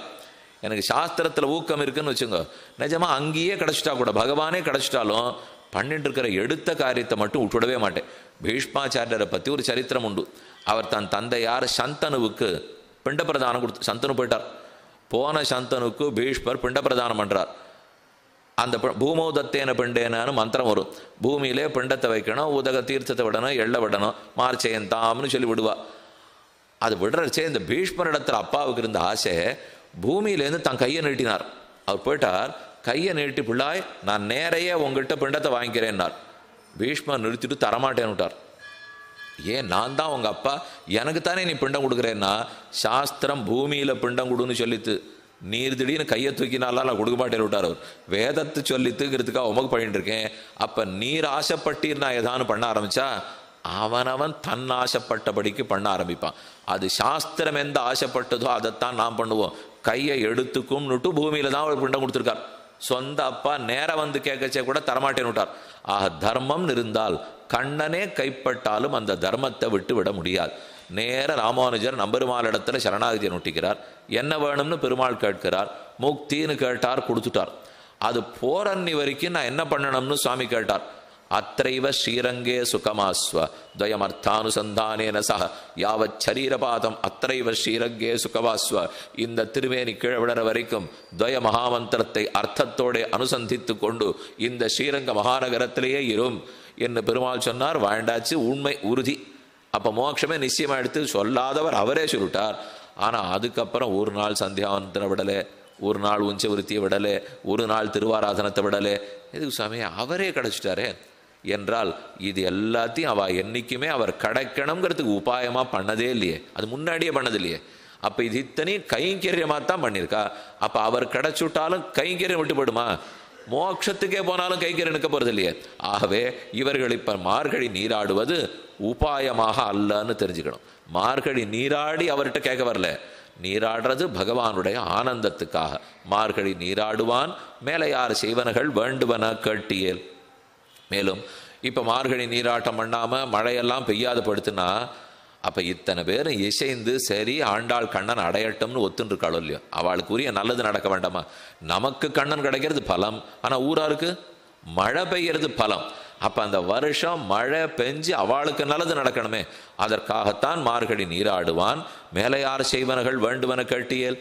கண்ணன் கேட்கிறார், எதுவும் நீங்களும் 26 நாளா மார்கழி நோன்புன்னு சொல்லிட்டே இருக்கீங்களே, இப்படி நான் ஒன்று கேள்வியே பட்டது இல்லையேன்னு விட்டார். எந்த வேதத்தில் சொல்லியிருக்கு? எனக்கு தெரியும் 2-3 வாக்கியம். ஜோதிஷ்டோமேன சொர்க்காமோ யஜேத, ஜோதிஷ்டோம யாகம் பண்ணா சொர்க்கத்துக்கு போகலாம். நீர் பண்ணுறது இப்போ ஜோதிஷ்டோகமாங்கிறார். ஆண்டாள் மறுத்தாள், இது ஜோதிஷ்டோமே இல்லை. அப்போ வேற என்ன பண்ணுறீப்போ? நிதித்தியாசித்தவ்யா, சாஸ்திரம் உபாசனத்தை பற்றி சொல்லியிருக்கேன். ஆத்மாவாரே திரட்டவியோ சோதவியோ மந்தவியோ நிதித்தியாசித்தவ்யா, அது விதிச்சதை பண்ணிருக்கீங்களா? சாஸ்திரமே படித்தது இல்லையே. நீ எல்லாம் அதுலேருந்தே சொல்லியிருந்தியானா நாங்கள் அதை தொட்டது கூட இல்லையானா, அப்போ நீங்கள் என்ன தான் பண்ணிட்டுருக்கீள்? நான் சாஸ்திரத்தில் சொன்னதெல்லாம் பண்ணலை, ஆனால் முன்னோர்கள் பண்ணதை பண்ணிட்டு இருக்கேன். மேலையார் செய்வனகள் என்ன, நான் தான் சாஸ்திரம் படிக்கணுங்கிற தேவையில்லை. அதை படித்தவன் என்ன செய்தானோ பின்தொடர்ந்தால் போதும். எல்லாருக்கும் வேதம் கைப்பட்டுடுமா? தர்மஜ சமயா பிரமாணம் வேதாஷன்னு சொல்லுவார்கள். தர்மஜ சமயம் வேதத்தை பின்பற்றணும். இயலாதவர்கள், ஏன் இயன்றவர்களும் வேதத்தை அறிந்த சான்றோனை பின்பற்ற வேண்டும். அவர் தான் அதை சரியா தெரிஞ்சு பண்றார். நாங்க பண்ணிருக்கிறதுலாம் மேலையார் பண்ணது. எந்த மேலையார்னா கோபிகைகள் தான் மேலையார். கோபிகைகள்ங்கிற மேலையார் பண்ணத்தை ஆண்டாள் ஸ்ரீவில்லிபுத்தூர்லேருந்து அனுஷ்டிச்சுருக்காளோ இல்லையோ? இல்லை, ஹோளாகாதிகரணத்தின் போலே அப்பவே சொல்லப்பட்டிருக்கிறது தான். மேலையார் செய்வனகள் வேண்டுவன கேட்டியேல். கண்ணா, நீயே சொல்லியிருக்கிறது மறந்து போச்சா? எத்யத் ஆச்சரதி சிரேஷ்டா தத்ததேவ இதரோ ஜன சயத் பிரமாணம் குருத்தே லோகஸ்தத் அனுவர்த்ததே. முன்னோர்கள் எப்படி நடக்கிறாளோ உலகமே அவர்களை பின்தொடர்ந்து போகும். நல்லானொருத்தன் இருந்தால் அவனை பின்தொடர்ந்து பண்ண மாட்டோமா?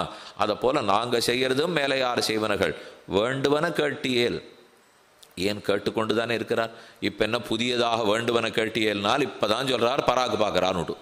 எங்க பராக்கு பார்த்துட்டார்னா, ஆண்டாளுடைய கண் எவ்வளவு அழகு, இந்த கோபிகைகள் கண் எவ்வளவு நன்னா இருக்கு, அவளுடைய மார்பு அழகு எவ்வளவு நன்னா இருக்கு, அவளுடைய இடுப்பு எவ்வளவு நன்னா இருக்கு என்ன பார்த்துட்டு இருக்கான்னார். இது என்ன பாசுரம் இது? என்ன இடுப்பு அழகா இருக்குங்கிறார், கண் அழகா இருக்குங்கிறார். இப்படி போய் பெண்களை வர்ணிச்சு பகவான் பார்த்துட்டு இருக்கிற பாசுரமா இது? இதே போல அஷ்டபுஜம்னு காஞ்சிபுரத்துக்கு பக்கத்துல திவதேசம்.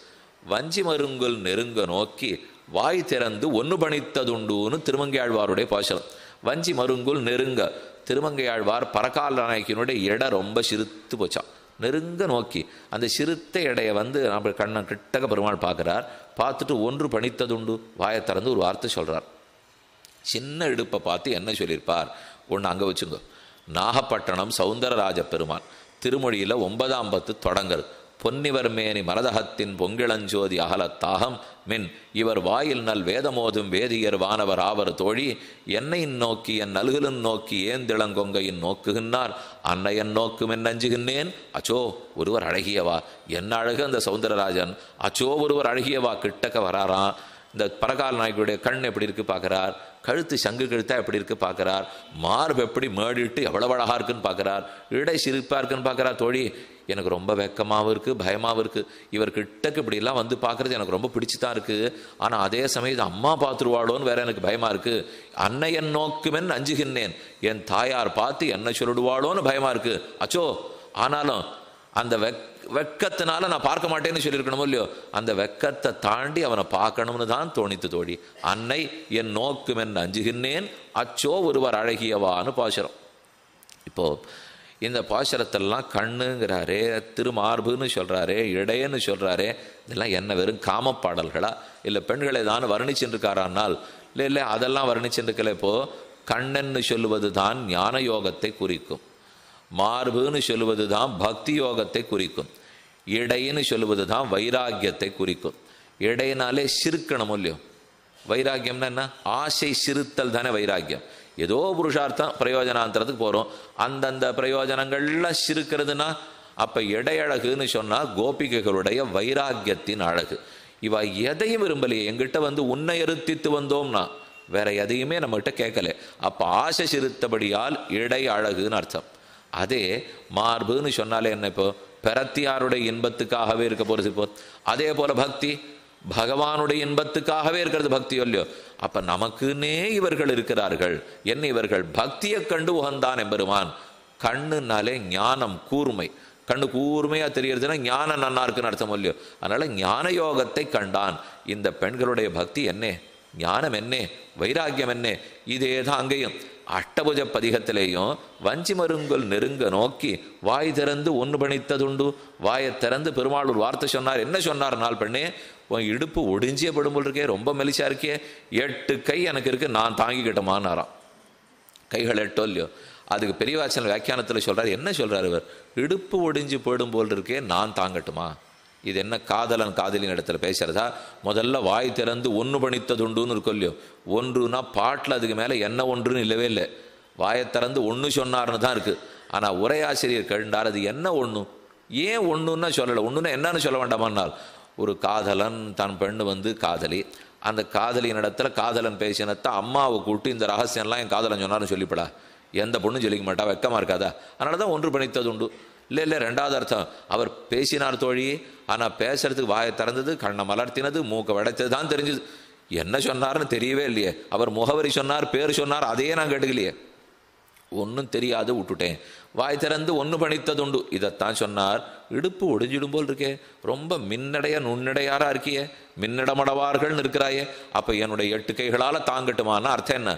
இடுப்பு ஒடியும் போல் இருக்குன்னால் இடையில இருக்கிறது நமஹாங்கிற சொல், முன்னாடி இருக்கிறது ஓம், பின்னாடி இருக்கிறது நாராயணாயா, இடையில இருக்கக்கூடியது நமகம்.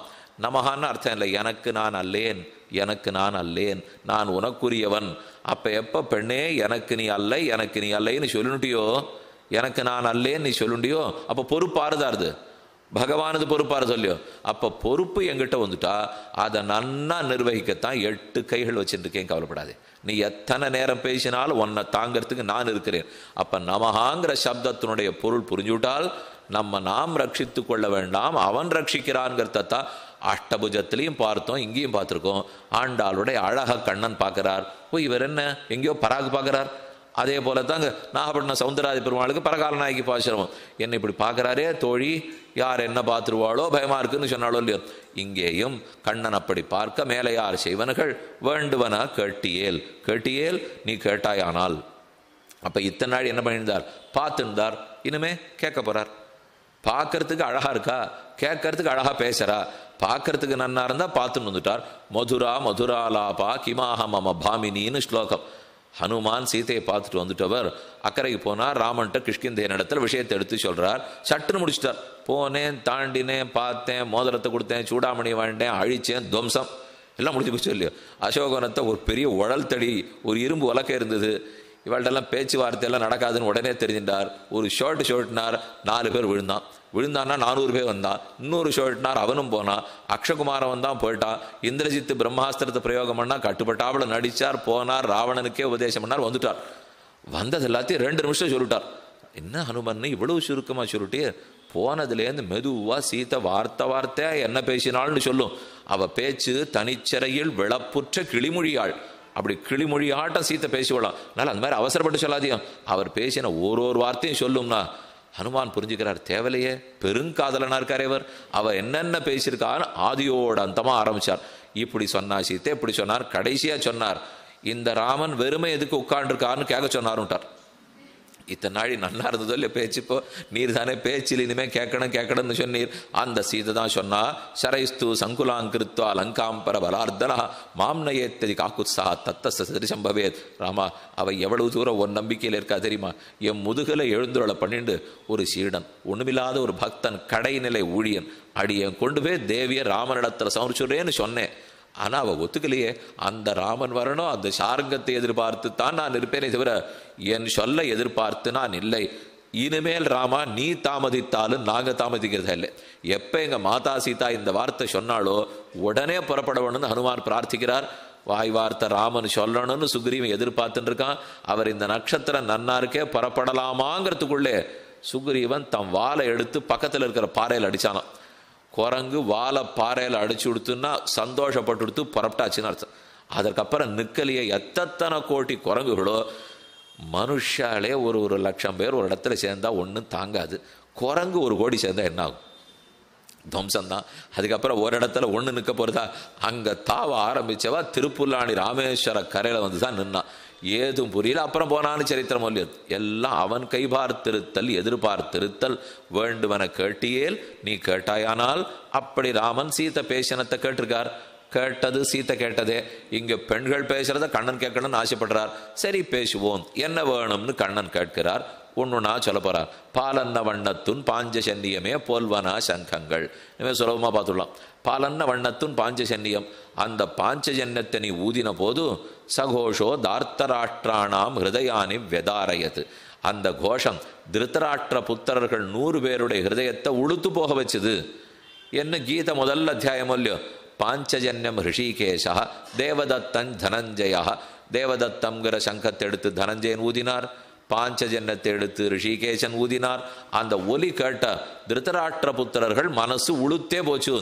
இப்போ ஆண்டாள் பிரார்த்தனை, அது வேணும். மார்கழி நோன்பு நோக்க போகிறோம். மற்ற பேரெல்லாம் விரோதிகள்லாம் உளுத்து போயிடணும். எங்களுக்கு பூங்கல் திருமுகத்து மடுத்தூதிய சங்கொலியும் சார்ங்கவில் நானொலியும். இதே ஓசையை ருக்மிணி பிராட்டி குண்டினபுரத்தில் காத்திருக்கிறாள். விதர்ப தேசம். கண்ணன் துவாரகையிலேருந்து ஒரு ராத்திரிக்குள்ள தேரை தட்டி தட்டி விரட்டின்னு வரார். தாருக்கம் தேர் ஓட்டின்னு வரான். இந்த ஊருக்கு வந்தாச்சு ருக்மிணி, கவலைப்பட வேண்டாம், இனி சிசுபால பயம் இல்லை, நாம் வந்தோம்னு சொல்லணும் இல்லையோ. அதுக்கு தம் பாஞ்சஜன்யத்தை எடுத்து ஊதினாராம். அப்பதான் மனசுல பால் வாத்து தான் ருக்மிணிக்கு. 2 மனசு சொல்லிட்டார். இப்போ உளுத்து போன மனசையும் சொல்லிட்டார், ஆனந்தப்பட்ட மனசையும் சொன்னார். ஆனா ஊதினது ஒரே சங்கம். பாஞ்சஜன்யத்தை ஊதின உடனே ஒருத்தன் உளுத்து போயிட்டான், 100 பேர் போயிட்டான். ஆனா ருக்மிணிக்கு திருப்தினால் அது எம் மனசுல ஆணுகூல்யமா பிராத்திகூல்யமான் தான் பேச்சு. அவர் ஒரே மாதிரி தான் ஊத போறார். பெருமாளை சேவிக்க போகிறோம், கையில் வில்லு பிடிச்சின்னு இருக்கார். ராமன் வில்லு என்னமா இருக்காது, இந்த நாகம் போட்டிருக்கு, அதுக்கு முகப்பெல்லாம் போட்டிருக்கா, என்னம்மா அம்பெல்லாம் வச்சிருக்கு, எல்லாம் ரொம்ப நானா சேவிப்போம். ராவணன் வந்தா இது நாம போயிருந்தா என்னடா பார்த்தாலே அது இது விஷத்தை கக்குமே நாம பயப்படுவோம் இல்லையோ. அதே ஆயுதத்தை ஆபரணமா பார்க்குறோம் நாம பெருமாள் சங்க சக்கர சாத்தின்னு இருக்காருனால் அதுக்கு புஷ்பம், அதுக்கு மாலை, அதுக்கு திருவாராதனை, அதுக்கு தங்க கவச்சம், அதுக்கு மேலே வஜ்ராங்கி கவச்சம். இப்போ நாளை காத்தால பெருமாள் சாத்தின்னு விடுவோம். இந்த கவச்சம் அந்த கவச்சம் வஜ்ராங்கில சாத்தின்னு சங்க சக்கரம்னா, சாமி இவர் இதை எப்போ விடுவர்? 3 கவச்சம் போட்டு மூடி வச்சுட்டீங்கன்னா யாரான ஒரு ராட்சசன் வந்தான்னா இதெல்லாம் கேட்டுறதுக்குள்ளே எப்போ அவர் விடுவார் தெரியாது இல்லையோ. அப்போ நாம் அதை ஆயுதமாக பார்க்குறதே இல்லை, நாம் ஆபரணமாக தான் பார்க்குறோம். அதுக்கு திருவாராதனை, அதுக்கு பூஜை, அதுக்கு துளசி சாச்சுடுறோம். ஏன்னா நம் உள்ளத்திலே ஆணுகூல்யம் இருக்குது, பக்தி இருக்குன்னா அது ஆபரணமாக தான் படும். ஆனால் உள்ளத்தில் இல்லைன்னு சொன்னால் ஆயுதமாக படும். பூங்கல் திருமுகத்து மடுத்தூதிய சங்கொலியும் சாரங்கவில் நானொலியும். இவர்களுடைய கோஷங்கள் எல்லாம் வலம்புரி போல் நின்று அதிர. 4வது பாசுரத்திலே கண்டுக்காள். ஆழி போல் மின்னி வலம்புதி போல் நின்று அதிர தாழாதே சாரங்கமுதைத்த சரமழை போல். அதே போல இப்போதும் பிரார்த்தனை. பாலன்ன வண்ணத்துன் பாஞ்சசன்னியமே போல்வனா சங்கங்கள். போல்வனா சங்கங்கள் பொய்ப்பாடுடையனவே, பெரும் இடத்தோடு இருக்கிற சங்கங்கள். சால பெரும் பறையே, சின்ன பறை போராது, பெரும் பறை வேணும். அதை விட பெரும் பறை வேண்டும். எந்த பறை? கண்ணன் ஏற்கனவே பறை வாசிப்பார். ரொம்ப அழகான பாசுரம். மன்னமர கூத்தாடி மகிழ்ந்தாயென்னும் வட திருவேங்கடம் மேய மைந்தாவென்னும் திருமங்கையாழ்வார் பாடுறார்.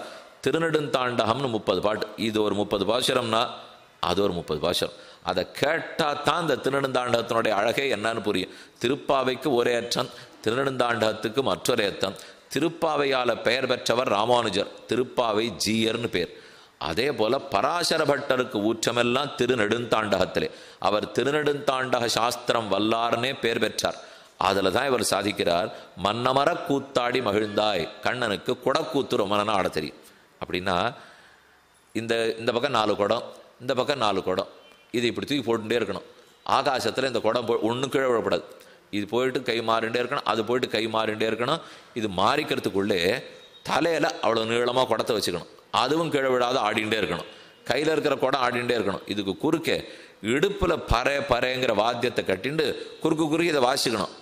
இங்கே வாசிக்கணும், சொருகிக்கணும், அதை தூக்கி போடணும், வாசிக்கணும். இதை போல் ஒரு ஆட்டம்.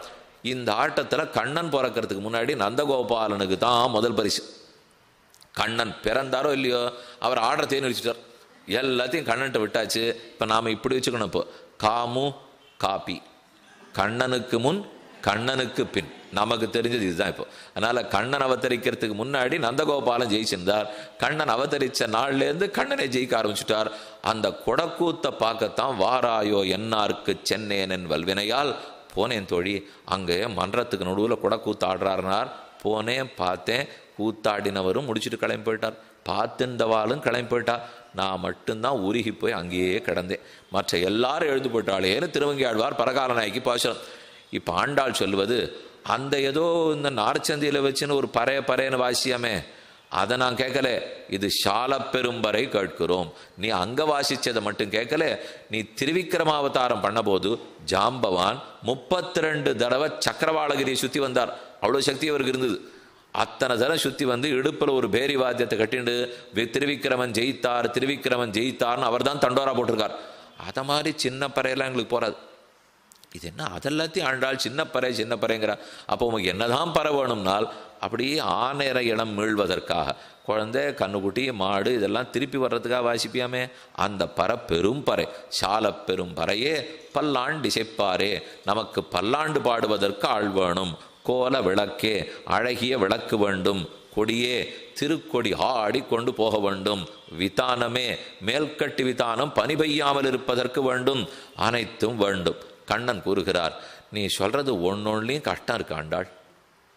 ஏனெனில் பாலன்ன வண்ணத்துன் பாஞ்ச சன்னியமே போல்வனா சங்கங்கள் நீயே. அப்போ என் சங்கத்தை போல சங்கம்னா, என்னை போல ஒருத்தன் இருந்தான்னா என் சங்கத்தை போல இன்னொன்று இருக்கும். என்னை போலவே இன்னும் தெரியலையே. நாம் அத்விதீயன், தன்னொப்பார் இல்லப்பன், ஒப்பிலாத அப்பன். அப்போ நான் ஒப்பிலாத அப்பன்னா என் சங்கத்துக்கு மட்டும் ஒப்பு இருக்குமா? ஆமாம், இருக்காது. அப்போ என்ன கேட்டீர்னா, அதனால தான் இதையே கொடுத்துருன்னு கேட்டோம். நாங்கள் இன்னொன்று சொன்னோம். நேராக போய் ஒருத்தர்கிட்ட ஒன்று கேட்டால் நல்லா இருக்குமா? அதனால் சுவாமி ஒன்று விஷயம் ஏதோ இந்த கடிகாரம் வச்சுருக்கேன், ரொம்ப நல்லா இருக்கு போல் இருக்கேன், ரொம்ப நாளாக உபயோகப்படுத்துகிறீரோ? ஆமாம், நான் தான் வச்சுருக்கேன். இதை போல் இன்னொன்று எதாவது இருந்தால் தரீரானே, இதை கொடுத்துருன்னு அர்த்தம். இன்னொன்னுலாம் இல்லை, இத்த கொண்டான்னு தான் கேட்குறப்போ. அப்போ பாலன்ன வண்ணத்துன் பாஞ்ச சன்னியமே போல்வனா. கண்ணன் சங்கத்தை எடுத்து கொடுத்துட்டார். பல்லாண்டு இசைப்பார் வேணுமே, இதோ நம் பெரியாழ்வாரை அழைத்துப்போம். தான் ஆச்சரியமான அர்த்தம். பல்லாண்டு இசைப்பார்னு உடனே பெரியாழ்வாரை எடுத்து ஆண்டாள் இடத்துல கொடுத்து, இதுவரை நமக்காக பல்லாண்டு பாடினார், இனி அடியோமோடு நின்னோடும்னு நம் இருவருக்காகவும் பாடுவார், கூட்டிப்போ என்று பெரியாழ்வார் தகப்பனாரை கொடுத்தார். பெற்றுக்கொண்டாள். கோல விளக்கு வேணுமே, நப்பின்னை அழைத்து போ. ஏன்னா நீங்க தான் பாடியிருக்கீள், குத்து விளக்கெரிய கோட்டு கால் கட்டில் மேலுட்டு உந்து மதகளித்தன் பாசுரத்தில் அவளைத்தானே விளக்குன்னு சொன்னீர்கள். அப்ப விளக்கே அழைத்து போம். நமக்கு கொடி வேணுமே, கருடனை அழைத்து போம். அவர் தான் நமக்கு கருட கொடி, அழைத்து போம். சரி, கடைசியா மேல் கட்டி வித்தானம் வேணுமே. கண்ணன் அப்படி இப்படி பார்க்கிறார். மேலே கட்டுறதுக்கு வித்தானம் வேணுட்டு நம் அத்தவாளத்தை எடுத்து போம்னு உத்தரியத்தை கழட்டி கொடுத்துட்டாராம். இது வரைக்கும் கண்ணன் உத்திரியை சாத்தின்றார், தன் உத்திரியத்தையும் கழட்டி கொடுத்தார். உடனே வாக்கியாத விசாரித்தார், ஏன் ஆதிசேஷனை கொடுக்கவில்லை?